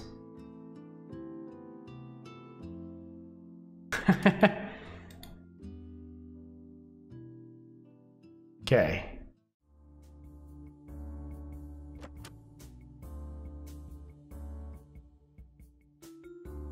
Alright, so, well, that was just like turning her down for no reason. Okay. We'll talk to Chisei. I join at the end of the corridor and follow our gaze, just looking out at nothing. Something wrong? I just hope I haven't brought you all here to your deaths. Why would you think that? I joined several adventurers I thought might be my heroes. None of them are around now. Well, that's grim. I'm not even sure how to respond to that. It's gonna be another dead end. I mean, might wipe us all out, or rather wipe you out. Leave me as a survivor, search for another hero. I think Kasumi is right about me. Come on, I believe you care about us. Why? Well, everything I've done has been for the sake of the quest. Is that really how you feel? Only you can answer that question.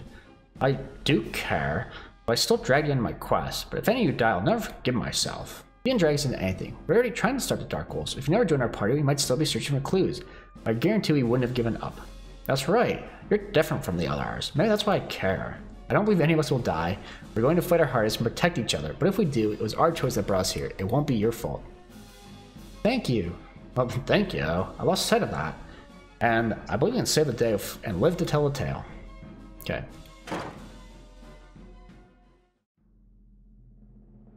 Skip through these.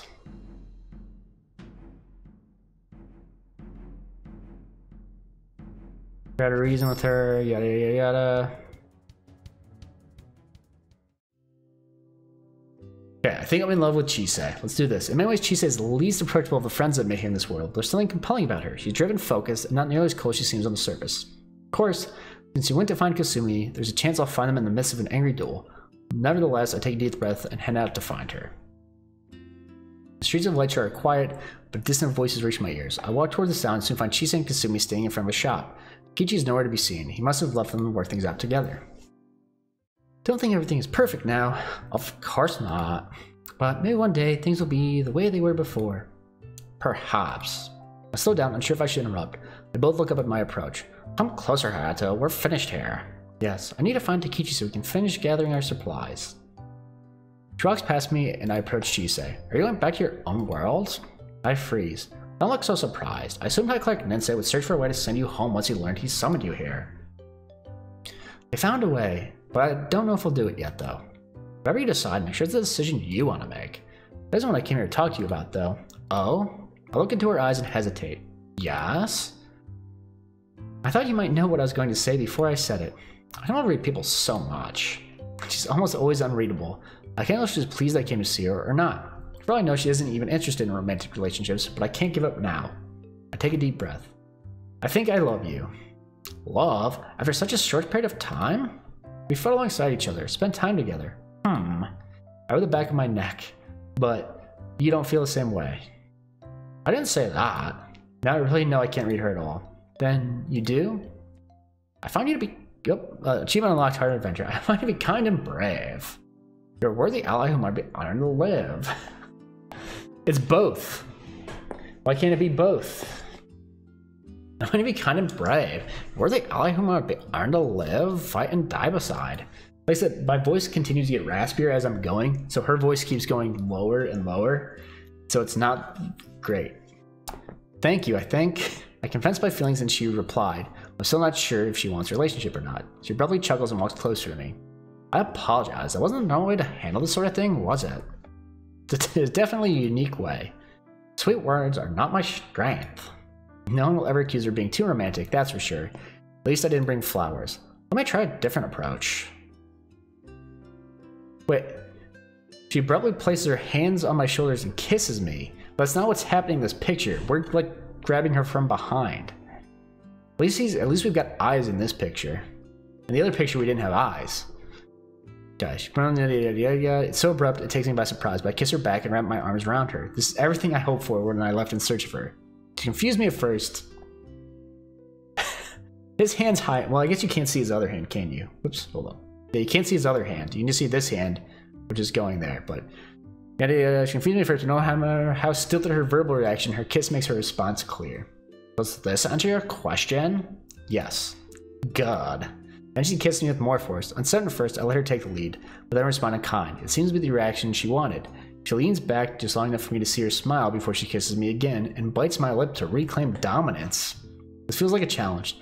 Nothing is ever simple with Chisei. I try once again to gain the upper hand and manage it shortly before we stop for another breath. Are we kissing or fighting? I like both. Curious Adventures gives a wide berth as it passes on the streets of Lightshire, but they soon fade away from my attention. All I think about is Chisei and her oddly combative kisses. We stay locked in our aggressive embrace for quite a while before we slowly step apart. Good. That was intense, wonderful, surprising. Yes. It's nice to know I can even throw you off balance. I'll have to work hard to make sure that doesn't change. What are you going to do? Don't worry, nothing lethal. Fortunately, she says it with an affectionate edge to her voice, though I can hardly imagine what she has in mind. Perhaps we should visit the Temple Bazaar. You want to do a raid at a time like this? The Temple Bazaar is perfectly suited for romance, as long as you have a good imagination. Should I be worried? Do you regret confessing your love to me? Not at all. And don't be worried. She laughs again, but her amusement fades and she fixes me with a serious look. There's a one-way journey back to your world, or will you be able to return? Ooh, what the heck did I just do there? They aren't sure yet. You can go back and forth. I'd be honored to visit your world. It sounds like an excellent adventure. How my business here is not finished. I understand. It'd be a lot to ask her to leave this world behind forever, especially so soon after she reunited with her old friend. For now, however, the night is young. Let us spend time together. Alright, but how much more time together will we have? Depending on what Ninsei says, the coming decision might be very difficult. Okay. I gotta be careful, because I don't think it's going to stop here. Okay. It stopped because I hit text I hadn't seen before. Perfect. It's not hard to locate Chisei. She's arguing with Kasumi and Takichi so loudly her voice carries clear across the square. This is absolutely absurd. Who put you in charge? Someone needs to take charge. Please don't start arguing like this because of me. I join them and clear my throat. Something wrong? Takichi is afraid to talk to Mira. Kasumi refuses to help. Mira looks at people like she's imagining how their skulls would look mounted on her wall. If you don't want to talk to her, you don't have to. Mira and Takichi have the same type of magic. It'll do them both good to talk to each other. I swear she'll not mount anyone's skull on anything. You mean she's friendlier than she looks? Yeah, actually she has helped me out a ton. Thanks to her, I'll be able to travel back and forth between this world and mine. Back and forth? You mean you don't need to make a permanent choice? They did let us cop out of this pretty easily. That's right. This is incredible news. She rubs her chin with a contemplative expression, and Takichi straightens his shoulders. Maybe she's not so bad then. I'll go talk to Mira. He leaves and Kasumi follows. Chisei? Huh? You seem distracted. Just thinking about how excellent this is. You mean because we can stay together? What? Oh yes, that too. Well, think of what this means. We can exchange technology, learn new ideas, adventures can go on quests in your world. I've rarely seen her so excited. The prospect of a new world full of quests seems to have won her heart, and I look forward to traveling with her by my side. It could have been terrifying to wake up in a new world. The Dark Wolves could have killed me, or I could have been as lonely here as I was at home. Or I could have been forced to leave behind an entire world. Instead, coming here turned out to be one of the best things that ever happened to me. In odd way, I have Mira to thank, yada yada. I already read that. This already happened. Mira and her Ascendant Hearts. Okay, that's how that... I don't think there wasn't anything else there. Okay, so now we got to... I'm thinking...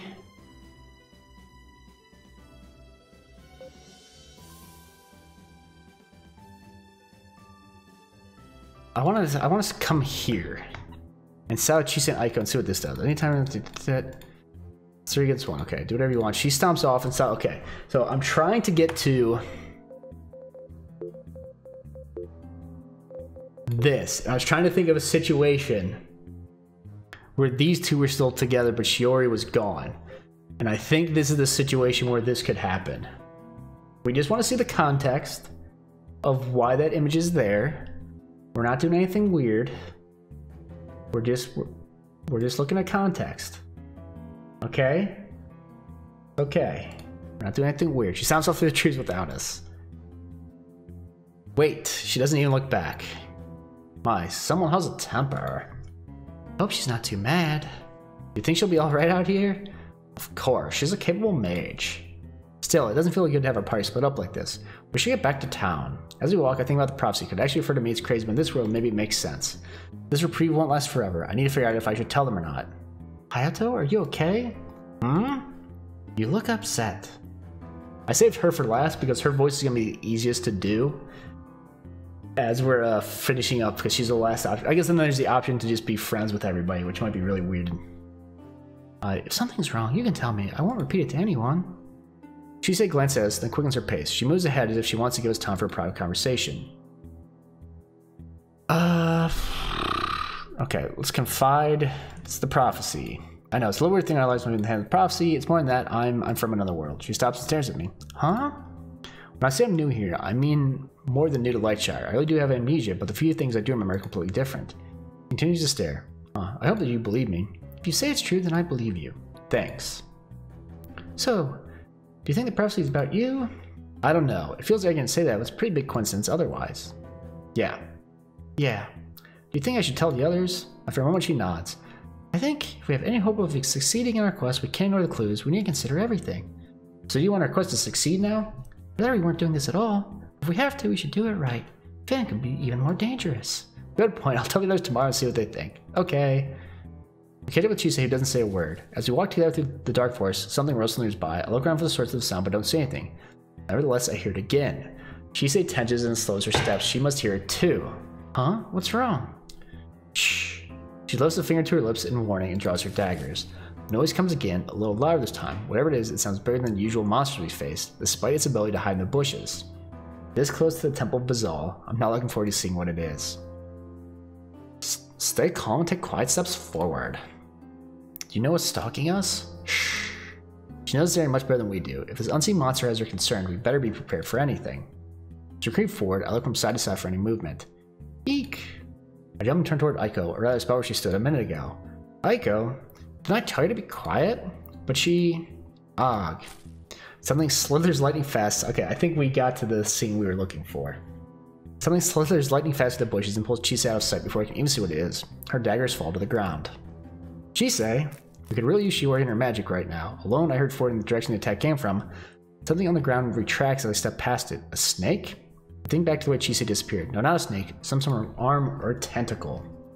I follow the retreating tentacle in distance rustling until... Alright, we got to the scene. The terrible scene that we knew had to exist. And then we saw the picture of it, so we knew it was coming. I really don't like where this is going, though. It's kind of weird. All their clothes is falling off. Aiko, Chise, it's some sort of octopus. Why does it live in a forest? How does it survive on water? More importantly, what is it doing to Aiko and Chise? I drop my sword and look at the creature. It's pretty big. Do I stand a chance of my own? Worse, will it hurt them if I attack it? Don't struggle so much. It's too strong. And struggling will only make it more excited. Easy for you to say. It's like quicksand. If you're trapped in quicksand, you need to relax so you can float to the surface and escape. This is not like quicksand. Even if struggling makes it worse, I can't imagine this monster will let them go if they relax. I want to attack, but it's such a solid grip on them. I'm afraid it might start breaking their bones if it's disturbed. Chise notices me at last. Don't worry, Hayato. This particular species is only interested in females, usually. Yeah. I like the music change there. I mean, I'm sure we're not gonna, it's not gonna go hardcore here. Like, that's not very reassuring. Make it let us go. Chise, will it try to hurt you too if I attack it? Unlikely, they're fairly tame. As dubious as I find that, I grip my sword firmly and step forward. Oh, you cut off a tentacle, it just grows two more. It's possible we could run fast enough, but... No, we don't want more tentacles. Oh boy, I stop. Should I attack it somewhere else? You could try attacking its body. I brace myself and start forward again. However, many of them are also masochistic and find physical pain arousing. No, we don't want it more aroused. I stop again. Is there anything I can do to help? Why don't you try singing a lullaby? You must be joking. Not at all. Lullabies are usually calm to domesticate variants. Domesticated? You mean some people keep these things as pets? Yes, mainly rich female adventurers. What sort of weirdo would want one of these as a pet? Aiko, it's rude to judge someone's fetishes. What? Hayato, the lullaby? I'll try, but I can't really sing. Just hurry, please. Although I feel like an idiot, I sheathe my sword and start singing. I don't know any lullabies well, but I remember a few words from a song about rocking a baby to sleep. So I awkwardly sing those lines over and over again to the monster. It annoys me at first, but gradually turns its attention to me instead of Aiko and Chise. At last, its tentacles lower them to the ground and release them as its eyes flutter shut. Hey, how'd their clothes get back together? Aiko runs towards me and Chise follows at a calmer pace. Are you alright? I am now. She looks like she might cry at any moment. Chise searches the air until she finds her fallen daggers, then joins us. Unless you want to be here when it wakes up, I suggest we move on now. Move on, move on! Yeah, let's get out of here. And please, let's never talk about this again. So, when I went with Shiori, we didn't walk back with them, I don't think. I think they went back separately. I wonder what happened to them. Like, does that happen? How did they not get away and just bad things happened? Yo, I tell me I wonder if Shiori already got back. In response to the question, the door opens, Shiori walks down and heads for the town hall. She doesn't seem to notice us. Even though we argued, it's good. I'm glad she's okay. Tell you not to worry. You think she'll still be angry with us tomorrow? Of course not. Tomorrow we'll be discussing the prophecy, which is what she wants. She's probably right, but I wish she didn't sound so nonchalant about it. Excuse me. Arguments among our party could lead to trouble, especially since we have to rely on each other in battle. Yada yada yada. I hope so. More money we should make at the end. Okay. Yep, have a good night. She stares at me, she wants something, but wait. What? I thought you'd like to share. Okay, I'll just tell her. Yada yada yada. I'm not gonna read all this. We already know what's gonna happen. She's gonna be like, yeah, I understood that. Yeah, she knew. Okay, so this is, yeah. I guess we never did any of this. I guess we could have gone back and done like to see what's going on here. So she's playing double duo. Yeah, I'm not gonna bother. This is just, I mean, I guess we could do it just to know everything. She wants to play in a tournament. Yeah, there's a rare tournament. Maybe she'll be able to join it. Okay. She's playing cards. We'll read the thing when we go with her to high water. So we still have to do that. Okay. Nicer, bet she can win. Okay, yada yada yada.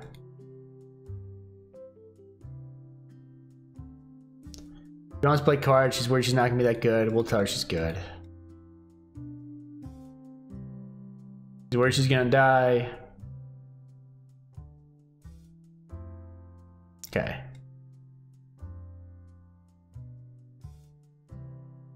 Okay.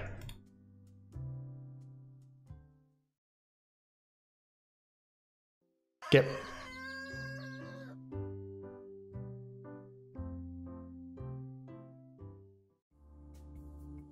Okay.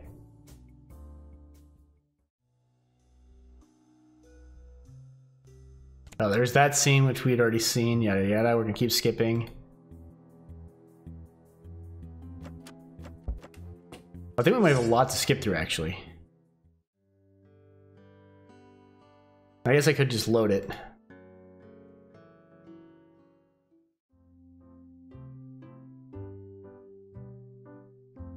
Okay.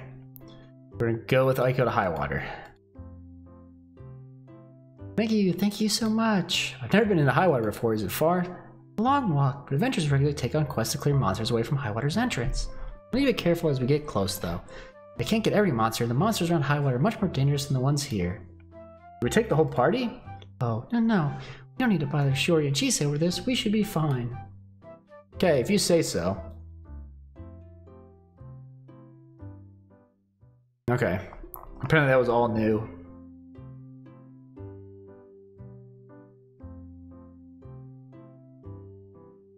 She walks with a slight hack, leaving me a Saren, but you think Aiko and I were a couple and she wants to be a couple? Well, we missed, hold on. We're gonna load.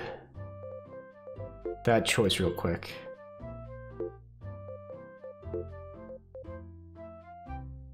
Okay. So we accidentally skipped some there that I think might have been an interesting little thing. Outside, she already pacing from the fountain. When she sees us, she stops. Is everything out? Whatever. I'm not even doing the voices anymore. Yeah, it's just a mix with quest rewards. We're going to Highwater now. Highwater, I want to check what Dr. Desire, but I guess I can go with you to Highwater if it's important. No. Her vehemence, they really like this word, startles me. We both blink at her. I understand not wanting to bother the others, but sure we offered, why not accept the help? Aiko looks away. Oh, of course. You still don't trust me. Wrong voice completely. Sly note enters her voice. Is it that you'd rather have some alone time with Hayato? What?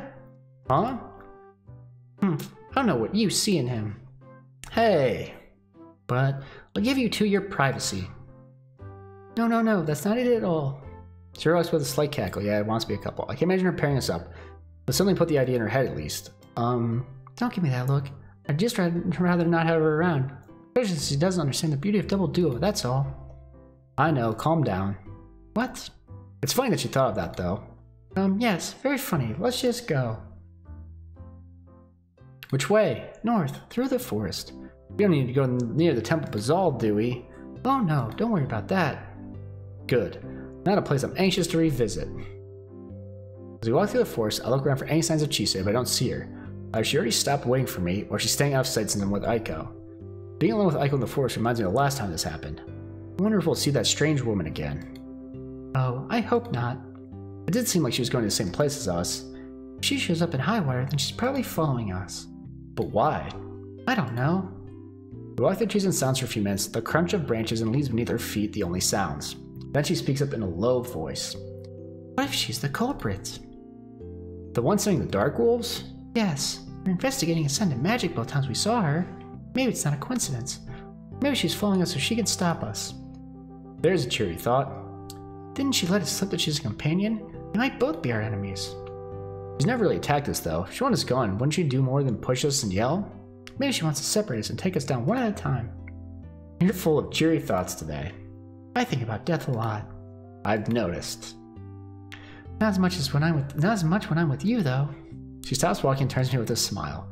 You make me feel optimistic. I'm glad. Sometimes I even think you're right about my future. Sometimes I even think you're right about my future. Even though I know it's because you're from a different world and don't know any better. Do you have to qualify your positive thoughts like that? Qualify? You say something positive, but then you follow up with something that implies you really don't believe it. Oh, yes I do that, don't I? Maybe if you stop doubting it so much, you'll feel better. I already feel better than I used to. It's not exactly easy to ignore my impending death. You're not going to die. Her eyes gleam with the old argument. I switch tactics before we go in circles. Worrying won't do any good anyway. If it's your fate, you can stop it. If it's not, then you're no more risk at us than dying. Or you're no more risk than any of us. And really, with your healing magic, you might be safer. Never thought of it that way. I breathe a sigh of relief as the contemplative tone of her voice. So, it'll probably be a catastrophic accident that threats all of us then. No, you're missing the point. Me? I think you're missing the... She cuts off and jumps towards me. Look out! Aiko knocks me out of the way just as talons rake through the air where my head was. Whoa! Are you alright? Yeah, you? I'm fine. We get to our feet and face the angry flapper. I draw my sword. I've got you covered. Even though our party's down to half its usual size, one lone flapper is no match for us. I strike at it with my sword and use my defensive skills to lessen blows when it attacks. Aiko heals me whenever I'm injured, so the flapper scratches have little effect. The monster falls, I sheathe my sword and hold out my hand to Aiko. Thanks for that, we make a good team. She shakes my hand. Okay, we do! With our argument on hold again, we continue on through the forest to Highwater. It's midday by the time we reach the city, only a handful of monsters bother us along the way, but we pass a few groups of adventurers patrolling outside the city's entrance. It still seems weird to me that adventurers in a big place like this answer to a guy in Lightshire. The Guildmaster is an important man. He refuses to back down until the people listen to him. He's certainly motivated. Can you blame him? If something happened to my sister, I don't know what I'd do. You have a sister? It occurs to me that I know almost nothing about Aiko's life before she came to Lightshire. Yes, a younger sister. She still lives with my parents back in the town where I grew up. I wrote them a letter recently about our adventures, although I didn't go into the full details. Hopefully that means she didn't terrify her little sister with macabre theories about her own death. Once this is all over, maybe I'll visit them. I'll ask about her family. Tell me more about your family. Oh, they're really nice. You'd like them. My parents can be a bit nosy, but my sister's always so sweet. No sibling rivalry? Of course not. She pauses if she remembered something, and then she giggles. Well, maybe a little. Let me guess. She stole your double duo cards? Not her, but her pets. Pets? She loves animals, and since she always takes care of them, my parents let her bring in all sorts of pets. Dogs, cats, birds. She even tamed a whammer. I didn't know that was possible. Neither did I, but she did it. She has such a way with animals. I think she could tame anything if she put her mind to it, so she's got Ascendant magic. Yeah, there you go. That almost makes me wonder if she might have a tiny amount of Ascendant magic. I never got the impression she could actually talk to them and understand them, but no one knew the sacred spring was tied to ascendancy before either. Maybe people are still born with Ascendant magic, just in very low amounts. That makes a lot of sense. Why are we staying around chatting? We need to find High Cleric Ninsei. Do you know where he'll be? Unless he's out on business, he should be in the cathedral. Lead the way. The cathedral is massive. Our footsteps echo as we step inside. I look around and let out a low whistle. Lightshire's church is puny compared to this. No one is present except for High Cleric Ninsei himself on his knees at the altar. I wonder what they do if an adventurer respawns during church services. It would be quite a distraction if people randomly pop in. High Cleric lifts his head as we enter and rises to greet us. There's another round of kneeling like one I met before, but instead Aiko bursts into tears and runs forward. I'm sorry, I didn't know it was yours when I used it. I'm sorry, I didn't bend it or anything, I promise. He looks completely taken aback by her hysteria. I'm certain the gods and I can both forgive you, child, but what are we forgiving you for? I only played a couple of games, Your Holiness, I swear. Ninsei looks at me for help. Aiko, why don't you give him the card? Oh, of course, I'm sorry. With a few more sniffles, she pulls out the treasured double duo card from inventory and holds it out. Oh, my foil risen dragon, crystal dragon card. The mere sight of the card transforms him from a composed religious leader into an obvious double duo enthusiast, as excited over it as I've seen Aiko get. I think I'm getting loopy from talking too much here. I'm starting to worry I'd never see it again. You know, a card like this could fetch a high price. Wasn't sure I could offer a quest reward high enough to get it back. I often play without it anyway, but it's my most treasured card. I know, it's one of the rarest cards in the world. He accepts it from her and clutches it to his chest. Thank you so much for finding it. She bursts into tears again. What did I say? She didn't exactly find it. He accidentally gave it to another adventurer with his quest rewards, and he gave it to her. Oh my, the young man who fetched some books for me? I gave him new packs of double duo cards. Your foil risen crystal dragon was caught in between. I must be more careful with it in the future. Thank you for returning it to me. You're welcome. She sounds depressed.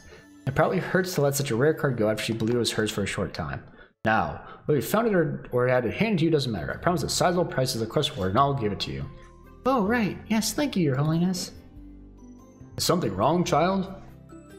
I assume money would be the best reward, given the card's rarity. If there's something else you feel would be a better quest reward, feel free to name it. My feeling is holding the only reward she wants. No, that's fine. I don't care about the reward, actually. I just want to return the card to you, since I know how valuable it is and how important it must be to you. Thank you. Still, I should find a way to compensate you for your trouble. Is there nothing you want? Could I? She hesitates. Yes? Can I just hold the foil risen crystal dragon card one more time, Your Holiness? She looks baffled and mildly uncomfortable, but hands the treasure card back to Aiko. It's so beautiful. A double duo player's dream. She holds the card in front of her and looks at it for a long time. No one says anything. I look at Aiko and then at Ninsei. He looks at both of us down the floor and then at the altar. Aiko sniffles again. Oh, just keep the card, child. Her head snaps towards him. What? What? It's better to give than to receive, and I've had the card for many years. Take it and use it well. Really? Yes. Thank you, Your Holiness. Thank you so much. She clutches the card like it's the most valuable treasure in the world and turns to me. Please let me keep the card, Hayato. My very own foil risen crystal dragon card. She practically jumps up and down in delight. Her voice is loud enough to echo around the large cathedral. I wouldn't be surprised if people outside could hear her as well. Aiko, we're in a church. Shouldn't you be more solemn? Ha ha ha. Sees the High Cleric is amused instead of annoyed. Aiko turns back to him. I'll keep it safe, Your Holiness. I promise. Very good. I expect to see you in the tournaments. Oh yes, absolutely. We leave the cathedral with Aiko in much better spirits than when we entered. Until we're back to Lightshire, she talks about what a wonderful man High Cleric Ninsei is. Everyone's a good spirit, especially Aiko. Okay. We're gonna skip through. Oh, that's what I asked before. Okay, and here we're gonna stay with Aiko to see if that makes a difference. Just to see what it does.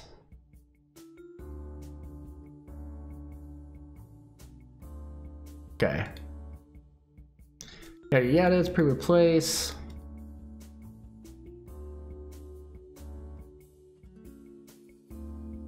Okay.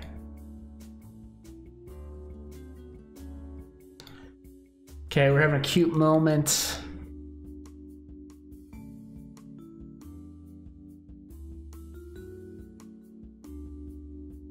Okay.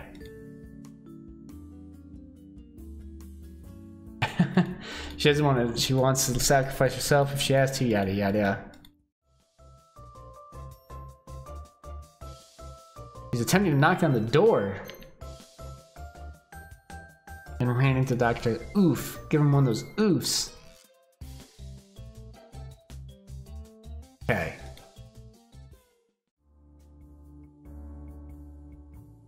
We saw this before. That's no different. This is the same. Same thing there. Aiko should stay. She's important. Skip a doodle doo.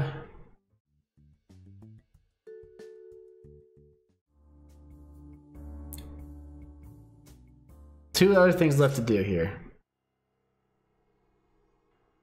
That's 3 technically. Okay, yada yada. We'll skip this and then we'll end it by seeing what the friends ending is.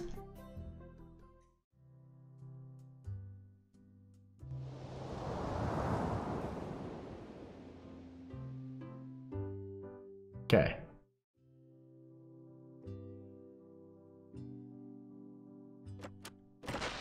I forgot what you're doing. Well, that thing, but that's okay. Okay, defeat that. They're all pretty much naked. Talk to Aiko. Cautiously approach Aiko and crouch beside her. Are you okay? She looks up. I'm afraid. Because we're headed into the final battle? Yes, I've done everything I can to prepare and give myself a fighting chance. I left my will with the lawyer in Lightshire, but that doesn't make it easy. You're not. And don't tell me I'm not going to die. I want to believe you, but you don't have any proof. It's just what you think. You can't see the future any more than I can. We could die, that's a fact. Fall silent, she has a point. I don't believe her death is predetermined in the way she does. That doesn't guarantee her safety. I'll be right there with you. If anything happens, I'll do everything I can to get us all out safely. Thank you. Sighs and gets to her feet, I stand up as well. Doing this for everyone's sake. As long as you're with me, I can face anything, even death. I can do this. Okay, skip.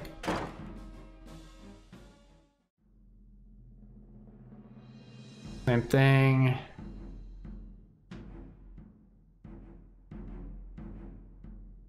Skip, skip, skip, skip, skip, skip, skip. I think I'm in love with Aiko. Okay. She's one of the first people I befriended in Lightshire, even though she joined our party, even before she joined our party, ever since then. She's been a loyal friend and steadfast ally. No matter how unusual her concerns, it's hard not to admire someone willing to put her life on the line. Aiko, she said she was going to play some double duo, but I should find her at the inn.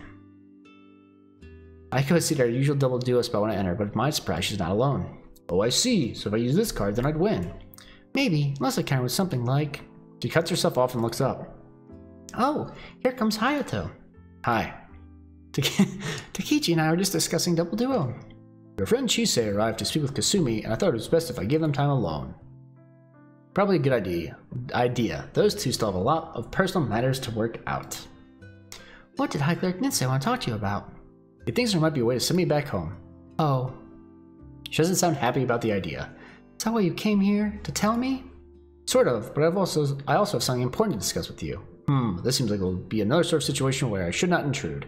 Thank you for the double duo lesson, Aiko. I hope we can have another.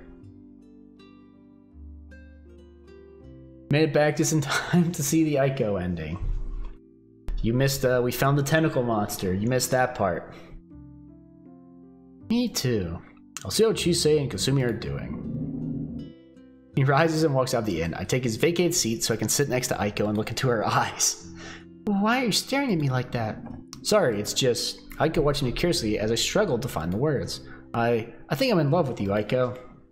She opens her mouth, but nothing comes out. Her cheeks turn red, she tries again to speak, but still doesn't manage it. I drum my fingers against my arm, unsure if this is a good reaction or a bad one. Well, I'm very flattered. My heart sinks. This sounds like a bad one. But, I don't... She shakes her head, quickly gathers up her double duo cards instead of meeting my gaze. Sorry. I struggle to smile. It's okay. Are we still friends? Yes, of course, and party members. I'm glad. At least we will be for as long as I remain in this world. If I choose to leave, we won't even have that anymore. I need to decide what to do. Did I do something wrong? Hold on. Huh. I messed up a decision somewhere then that apparently prevented that from happening? Well, that's really annoying, isn't it? Hold on. This might suck.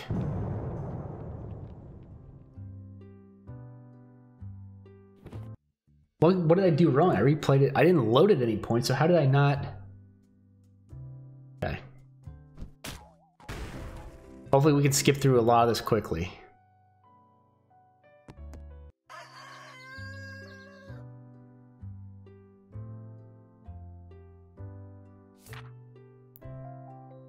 Okay. I wonder what I did wrong.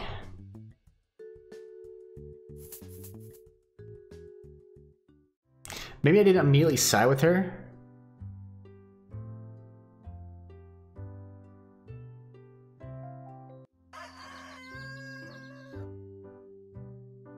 Okay.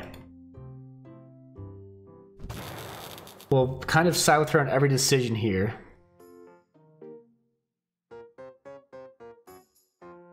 Okay.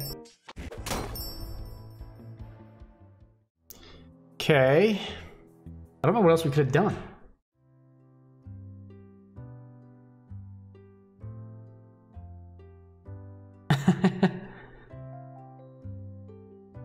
Okay.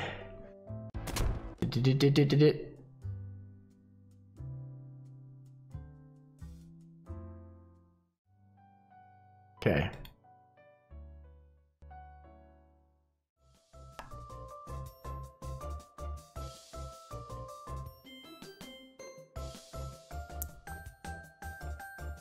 Okay.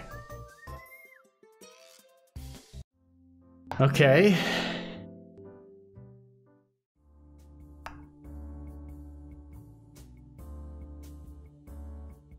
Okay, we're siding with her on every possible thing here. But apparently something does make a difference though. Nothing else I did, like when I did Chise, I barely reloaded anything, so it's kind of weird. So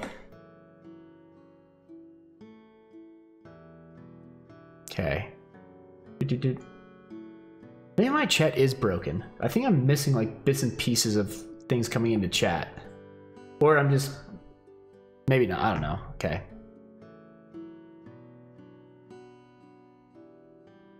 Okay,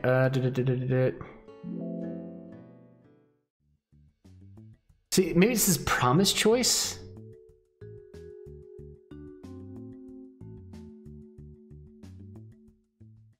Alright, whatever. We gotta skip through a good chunk here to try to get back to this.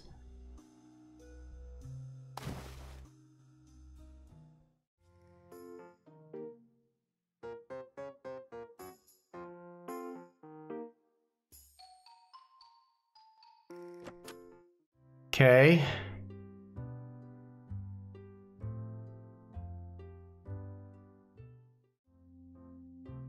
Okay.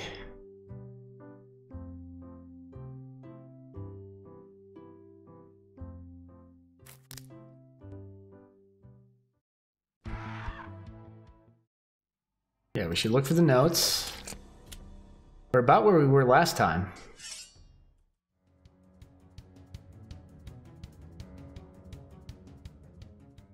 Okay, we're side with Aiko. We did this before. We're gonna confide in her, and now we're back to this. The tentacle monster. Tell her the truth as well. See if Aiko's still up. We did this.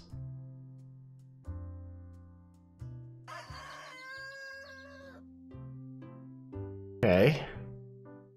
Or did I load it at some point and maybe I messed it up? I don't think I did.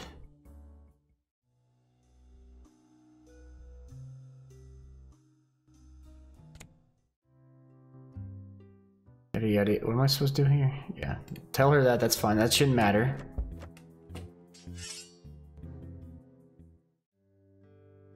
Okay, we've got a side. Okay.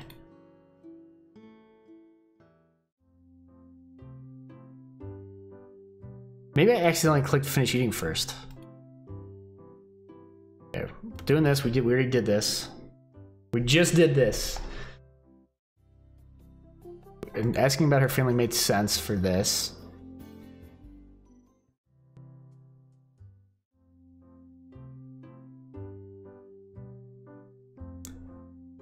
Come on.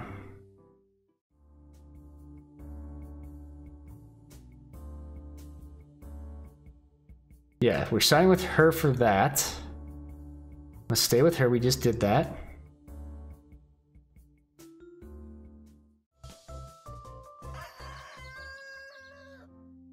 Okay.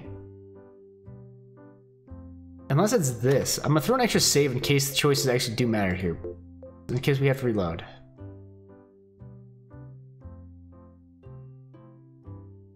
Okay. Yada yada yada, we're gonna get this.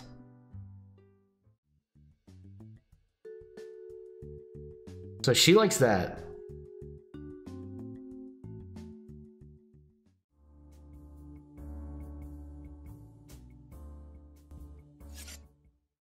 Help her there.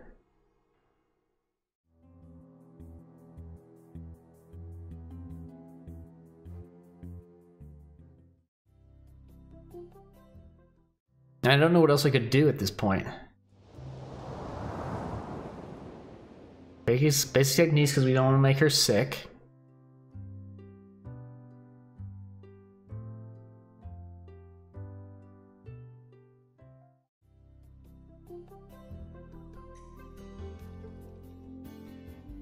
Oh, this was different. Hold on, this was different. Before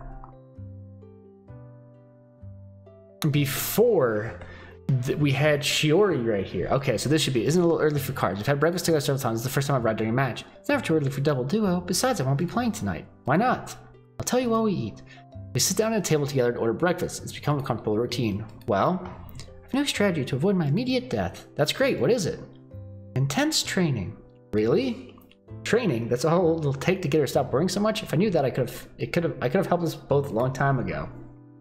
The stronger I am, the less likely it is that an enemy will mortally wound me, right? It still might all be for nothing if I meant to die here. Don't think like that. I know, I'm going to try my hardest. Good. This is a step in the right direction, if nothing else. I'm going to take as many quests as possible and fight every monster I see. That's a good idea. I should probably train a little more too. For everything that happened, basic venturing activities haven't been a priority for me. I fight enemies while searching for clues, but I haven't gone on my way to become stronger. You want to join me?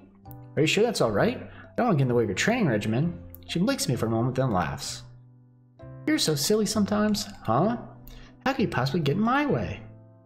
She used me face from her face, and she faced me with a serious look. You know, when we first met, there were times when I resented you. You resented me? I cared about you enough to put myself in danger for your sake. Sometimes I thought things would be easier if we never met. Oh. But I don't feel that way anymore. Meeting you was a wonderful thing. I don't know where I'd be now without you. She clears her throat and glances down at her food. Anyway, as I was saying, you're welcome to train with me. Sure. Really? Thank you. We're finishing quickly and then hurry out of the inn together. Amounts of influx. Okay, we have so many fresh quests. I worry we won't have time to finish them all, but she looks so determined. I don't have the heart to object. We'll just need to be fast. Let's do this. It's hard to believe you didn't want to be an adventurer at all. I'm going to do this. I should do it right. Are you ready? Yep. Where do we need to go to complete your quest? Everywhere. Wait, what? Come on. So yeah, this is long. Okay. We have to fight how many of these? 20. Oh man. Between my sword playing her light magic, we defeat the required number of whammers, but Aiko doesn't pause for more than a moment before moving on. Now we need to fight those ghosts too? Nope. Then, let's split up. We need to figure out which books are possessed and exercise them within an hour. Aiko, as an enthusiastic adventurer, might be more than I'm prepared to handle. Why are we here? 3 quests. Okay. I complained about this if she didn't look so happy. Thank you so much for doing this with me, Hayato. I take advantage of the momentary pause to catch my breath. No problem. By the way, I've been meaning to ask you, Will we still be party members once we defeat the Dark Wolves, or will you go back to your own world? I don't know yet. I'm not sure if it's even possible for me to go back. Oh. Eventually, I'll need to decide. I'm a stranger in this world, but I was unhappy in my own. If there's a way for me to go home, should I leave? It didn't matter too much to me when I thought I would die, but if I survive this quest, well, I'd like you to be there with me. Aiko, don't worry about it. You have to do what's right for you. Let's just keep going. We still have a lot of quests to. Wait! Charlotte turned around, brought her own swords to the trees with his arm, finally caught you before yada yada. Okay. Now I think we're good.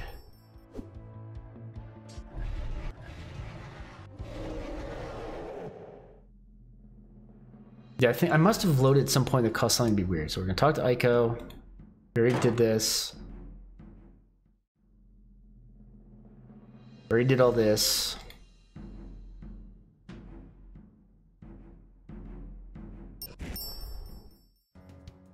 Okay. In love with Aiko, we did this. Okay, up. Hold on. I got the achievement. I went too fast there. Okay. Okay, so this is different starting right here. Sorry, it's just... Wait, before you say anything, there's something I want to say. Okay. She fidgets and looks down her hands. Her gaze drifts towards her double duo cards. She gathers them up. Just let me put these away first. I wish she carefully sorts the cards with far more attention than they require. I can't help but be a little impatient. I'm anxious enough about confessing my feelings without worrying about what has her so worked up. Last, she runs out of ways to stall for time. Okay, well, is this hard? Maybe you should write a note and pass it to me. No, I can do this. She abruptly throws her arms around me.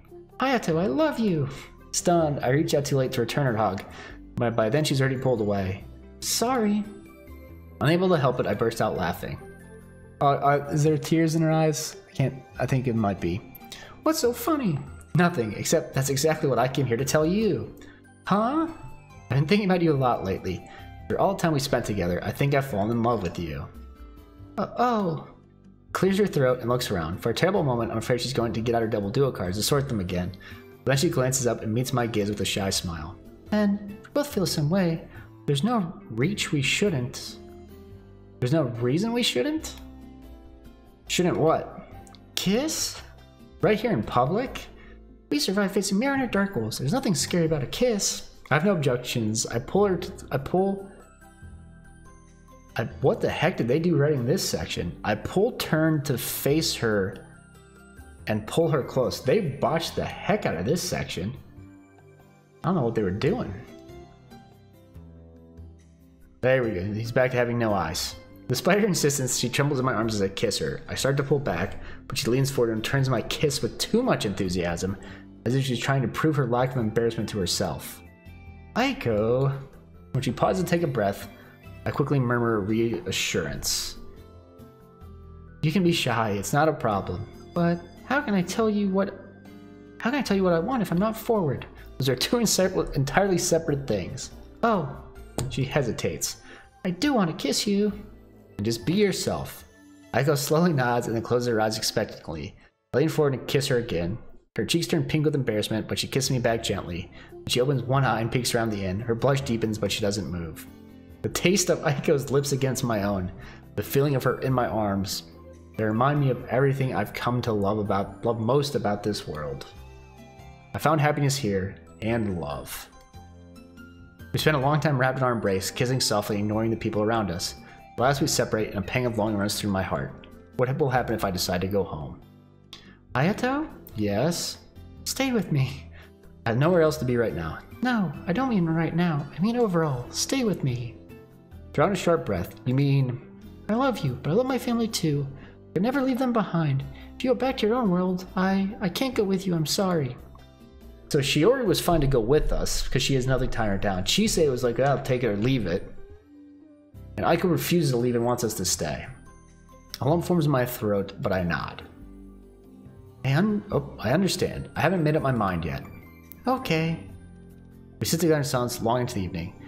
I don't know what thoughts occupy Aiko's mind, but mine are focused on the decision ahead. I can have a lifetime with Aiko in a world where I'm a stranger, or I can return to my own world and face it alone. Okay, there we go. Aiko stands with Brad near the inn. It looks like he got another pack of double duo cards as a quest reward. And this time, I'm sure nothing I'm mixing with the rewards by mistake. Good. I don't want to go through all that again. I thought it all worked out, though. Well, eventually worked out for the best, but... As I approach, she trails off and meets my gaze with a wary smile. Oh, hi. Is everything okay? She sounds worried. She must be thinking about how I could leave the world behind forever. There's no need to worry about that anymore, I grin. Everything's great. Guess what? What? Thanks to Mirror's power, I won't need to pick a world to stay in. I'll be able to visit either world anytime and travel back and forth whenever I want. Really? He hurtles forward and slams into me with a sudden tight hug. I'm so glad. I was so worried.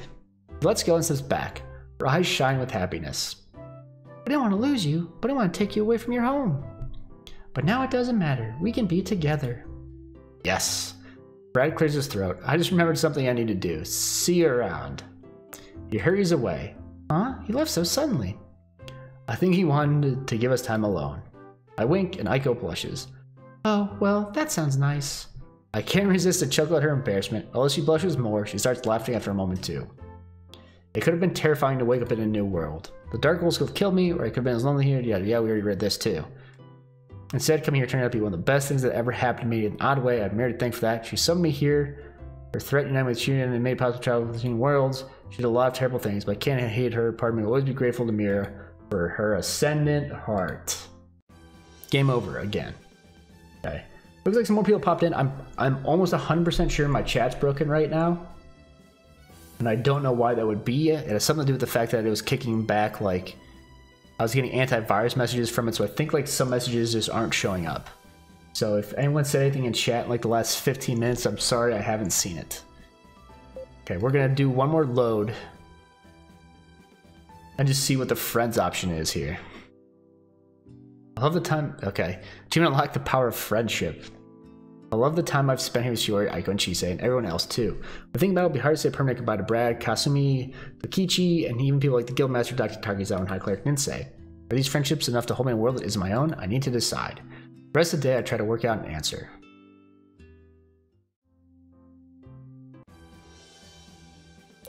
Well, okay, that like skipped further than I meant it to. Okay.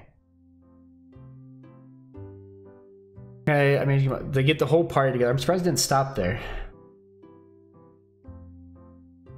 It's like, I'm just worried about the chat because, like I said, for some reason, ESET's kicking, like, it hasn't done it recently. But, I don't know. I was just worried that... whatever. I might just be crazy. No one's talking in chat, so it's not broken. So, I mean, like I said, if anything said anything, or if anything was typed between Aid when you talked, when Cyclone said night there, which I was a little bit confused because I wasn't sure what he was saying night to. So that's why I thought maybe I missed there was something saying they were leaving and he said something there. I don't know. But I saw no messages between night and seems fine, so maybe it's just me. Good news, everyone. We all thought I'd have to pick whether to stay in this world or go home, but I won't. Thanks to Mira, I'll be able to travel freely back and forth. Wow. That's great news! In that case, we shall visit your world sometime. We're a party after all. Alright, then maybe I'm just crazy. That's right. These three are not only my friends, but also my party members. We'll take on quests and fight alongside each other in this world or mine, or any others we encounter. And then, same thing about the Ascendant Hearts. So I think... Let's make sure, do we see everything on here? Yep. I just want to make sure we did everything we could. We backtracked to find that. We did all that. There's her getting the car. There's that. That's us getting the muffin. We did all that. And we did all this. Okay. Well, that's the entire game then, I think. Well, let me double check Steam real quick. Here, while I'm doing that. Oh god. You guys can keep... What? That's not what I clicked on. You guys can keep looking at that. There you go. You're welcome. I just want to see if there's any achievement I missed somehow. Which would let me know if there's something I somehow missed in the story.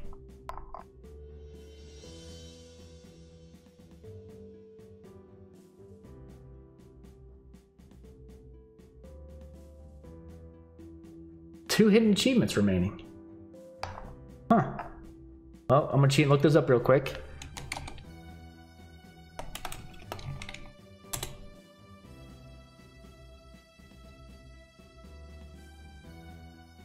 Let me see if I can find it here.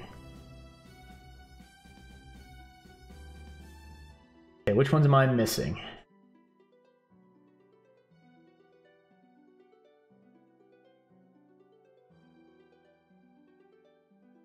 I'm missing Fond Farewell and A New Home, which are the two least commonly let me X that. The two least commonly achieved achievements here. So let me see if I can look those up and see what the heck I might have missed.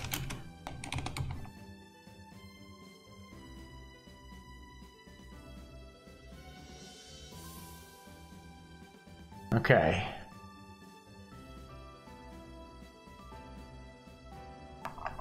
There's an entire walkthrough for this game? Okay, hold on.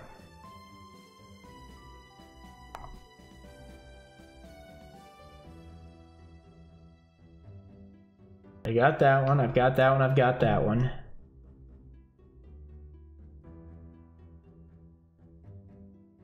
Oh, well, we can do this. I figured out how to get them. No one just does this because why would they? Oh, wrong one. Wrong.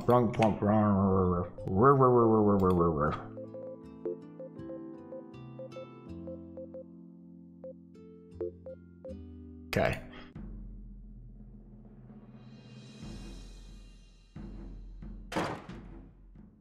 So we have to get this wrong.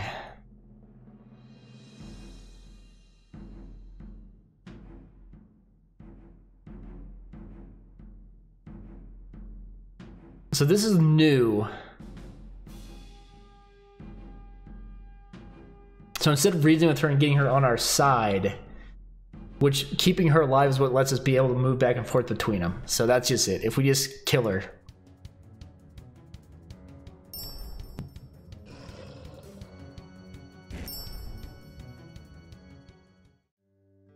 Wait.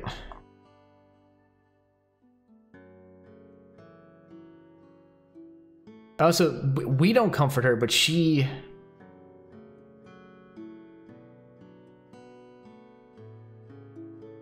Okay. So she just leaves. Because we didn't understand her. We couldn't convince her to stay, so she understands she made a mistake. She vanishes. That was to a different world. Okay. So this is where it differs, and then... Well, now you guys are kind of just sitting here watching me skip text, but that's okay. We're just gonna see. We're gonna lie to him.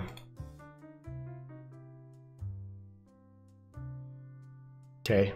Yep. Mira's dead, but she was evil. Okay, they need to talk to me. I mean, I guess I can pick any choice I want here.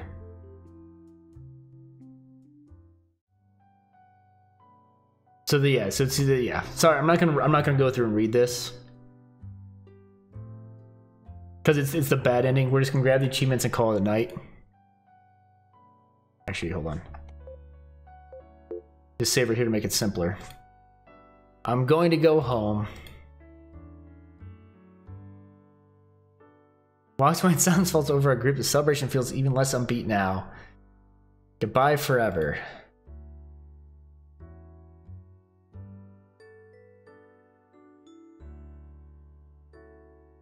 Okay.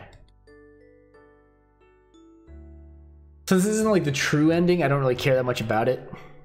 The unhappy face of people I'm being torn apart from, yada yada yada. Sorry, this is an unceremonious end to this. Goodbye everyone, see ya. Team unlocked farewell. I'll look at this. It's time. Time to face my own world again. Time to use my new experience is to rise above my loneliness and create a better life. No matter what, I'll never forget my time in that underworld and the people I met there. Alright, and that's it. Stay in this world. There are things that still don't make sense to me, but I have friends and people I care about. My memories are still fractured and scattered from the joints, something that brought me to this world, but loneliness is the thing I remember most about my home. No, not my home. It is the world I came from, but home is more than that. Home is a place that where you feel welcome, where people care about you, where you look forward to what the future will bring. Home is where the heart is. This is my home now. I'm staying here. Startled gasp and murmurs run through the group. Sure, this will be your only chance. I'm sure this is where I belong now. In that case, welcome to your new world, child. Thank you, your holiness. Walks points up briefly to tell Dr. Takizawa something.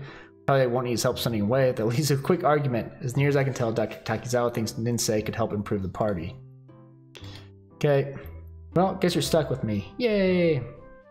What's so bad about being stuck with a great party member? You're our friend, Hayato. What? Do you think we wanted you to go? I laugh. Thanks, guys. I guess it just feels a bit like I'm intruding. This is my world, after all. It is now.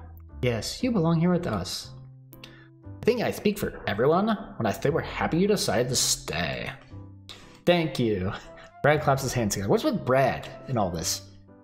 Also, out of becoming a permanent citizen, shouldn't we try to save this party? So they're having their big party. Rolls her eyes. There must be something we can do to celebrate. Come on, let's go volunteer to help Dr. Takizawa with his experiments. No, let's not. I have an idea. 5 minutes later, the four of us stand outside the light shower, facing an army of whammers. Chisei, are you sure this is a real thing? Positive. If you fight 1,000 whammers, the great whammer appears. Take that! He strikes down the attacking whammer with a fireball. It falls instantly. Well, if Chisei is right, that means we only have 999 more to go. But what is this great whammer anyway? Is it something we want to meet? Great whammer is a formidable foe, but if we defeat it, it'll leave behind incredible armor. Everyone longs for the great whammer's armor. Let's do this then. Yep, I mixed up her voice at the very end. Fight whammer after whammer, I attack with my sword and defend the group. Shiori bombards them with powerful magic. Aiko fights with light magic and heals us, and Jisei darts in for quick, devastating attacks. Part of adventures, this is what we do, and although I was once a stranger to this world, now I feel like this is where I belong. I came here by chance, summoned by a dangerous girl who wanted a friend and a cleric searching for a hero, but maybe it was meant to be.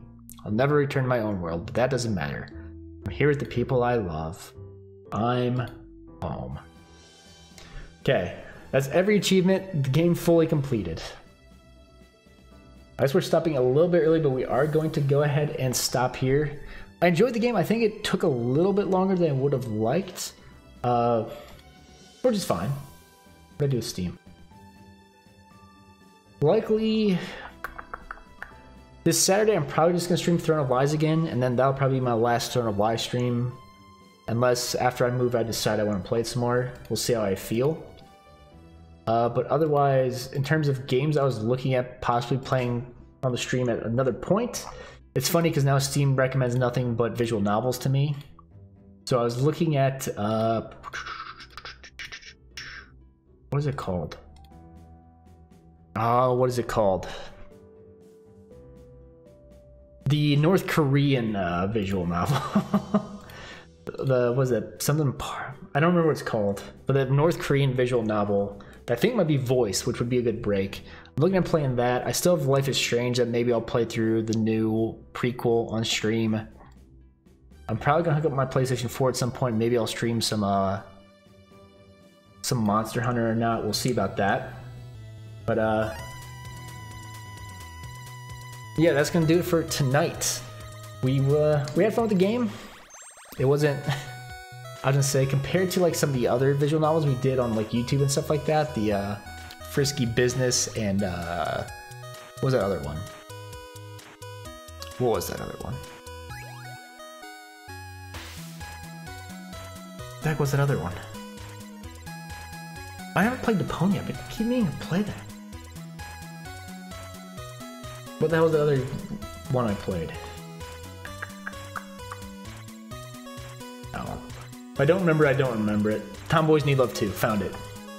So those were had more sexual things than this one. The sexiest, not sexiest, the most sexual thing in this was the tentacle monster, really. And at one point, Chisei offered to have sex with us to make children. So that's sad. But I think the park, I want to say something Park, but I know that's not it. Yeah, whatever the North Korea one is that I have to remember, I think that kind of goes along those lines too. I enjoy playing these games, they're mindless fun. I don't know if people will enjoy watching. I think they'd watch it more on YouTube than they would on Twitch. Those are the Frisky Business videos are now my most viewed videos by a good chunk. Some of them are, some of them aren't. They're not the most watched for minutes. They're the most viewed though, because perverts click on them to see what the game is. But that's okay. But that's going to do it for today. Like I said, Saturday Throne of Lies, unless we switch to something else. There might not be a Sunday stream. There might be a Wednesday stream next week, but that'd be the last stream before I start the move and stuff like that. But thanks for coming out. I hope you guys enjoyed the stream. If you're watching on the VOD, I thank you for watching there. If you're watching on YouTube because I put it there, thank you for sticking with it. I know the end wasn't as exciting. We got to the endings we wanted to see, and then we were backtracking to get other achievements, but it was fun. I enjoyed it. The first episode, the first stream of it was definitely a ton of fun. Thanks again for watching. I really hope you enjoyed it. As always, please have a great day.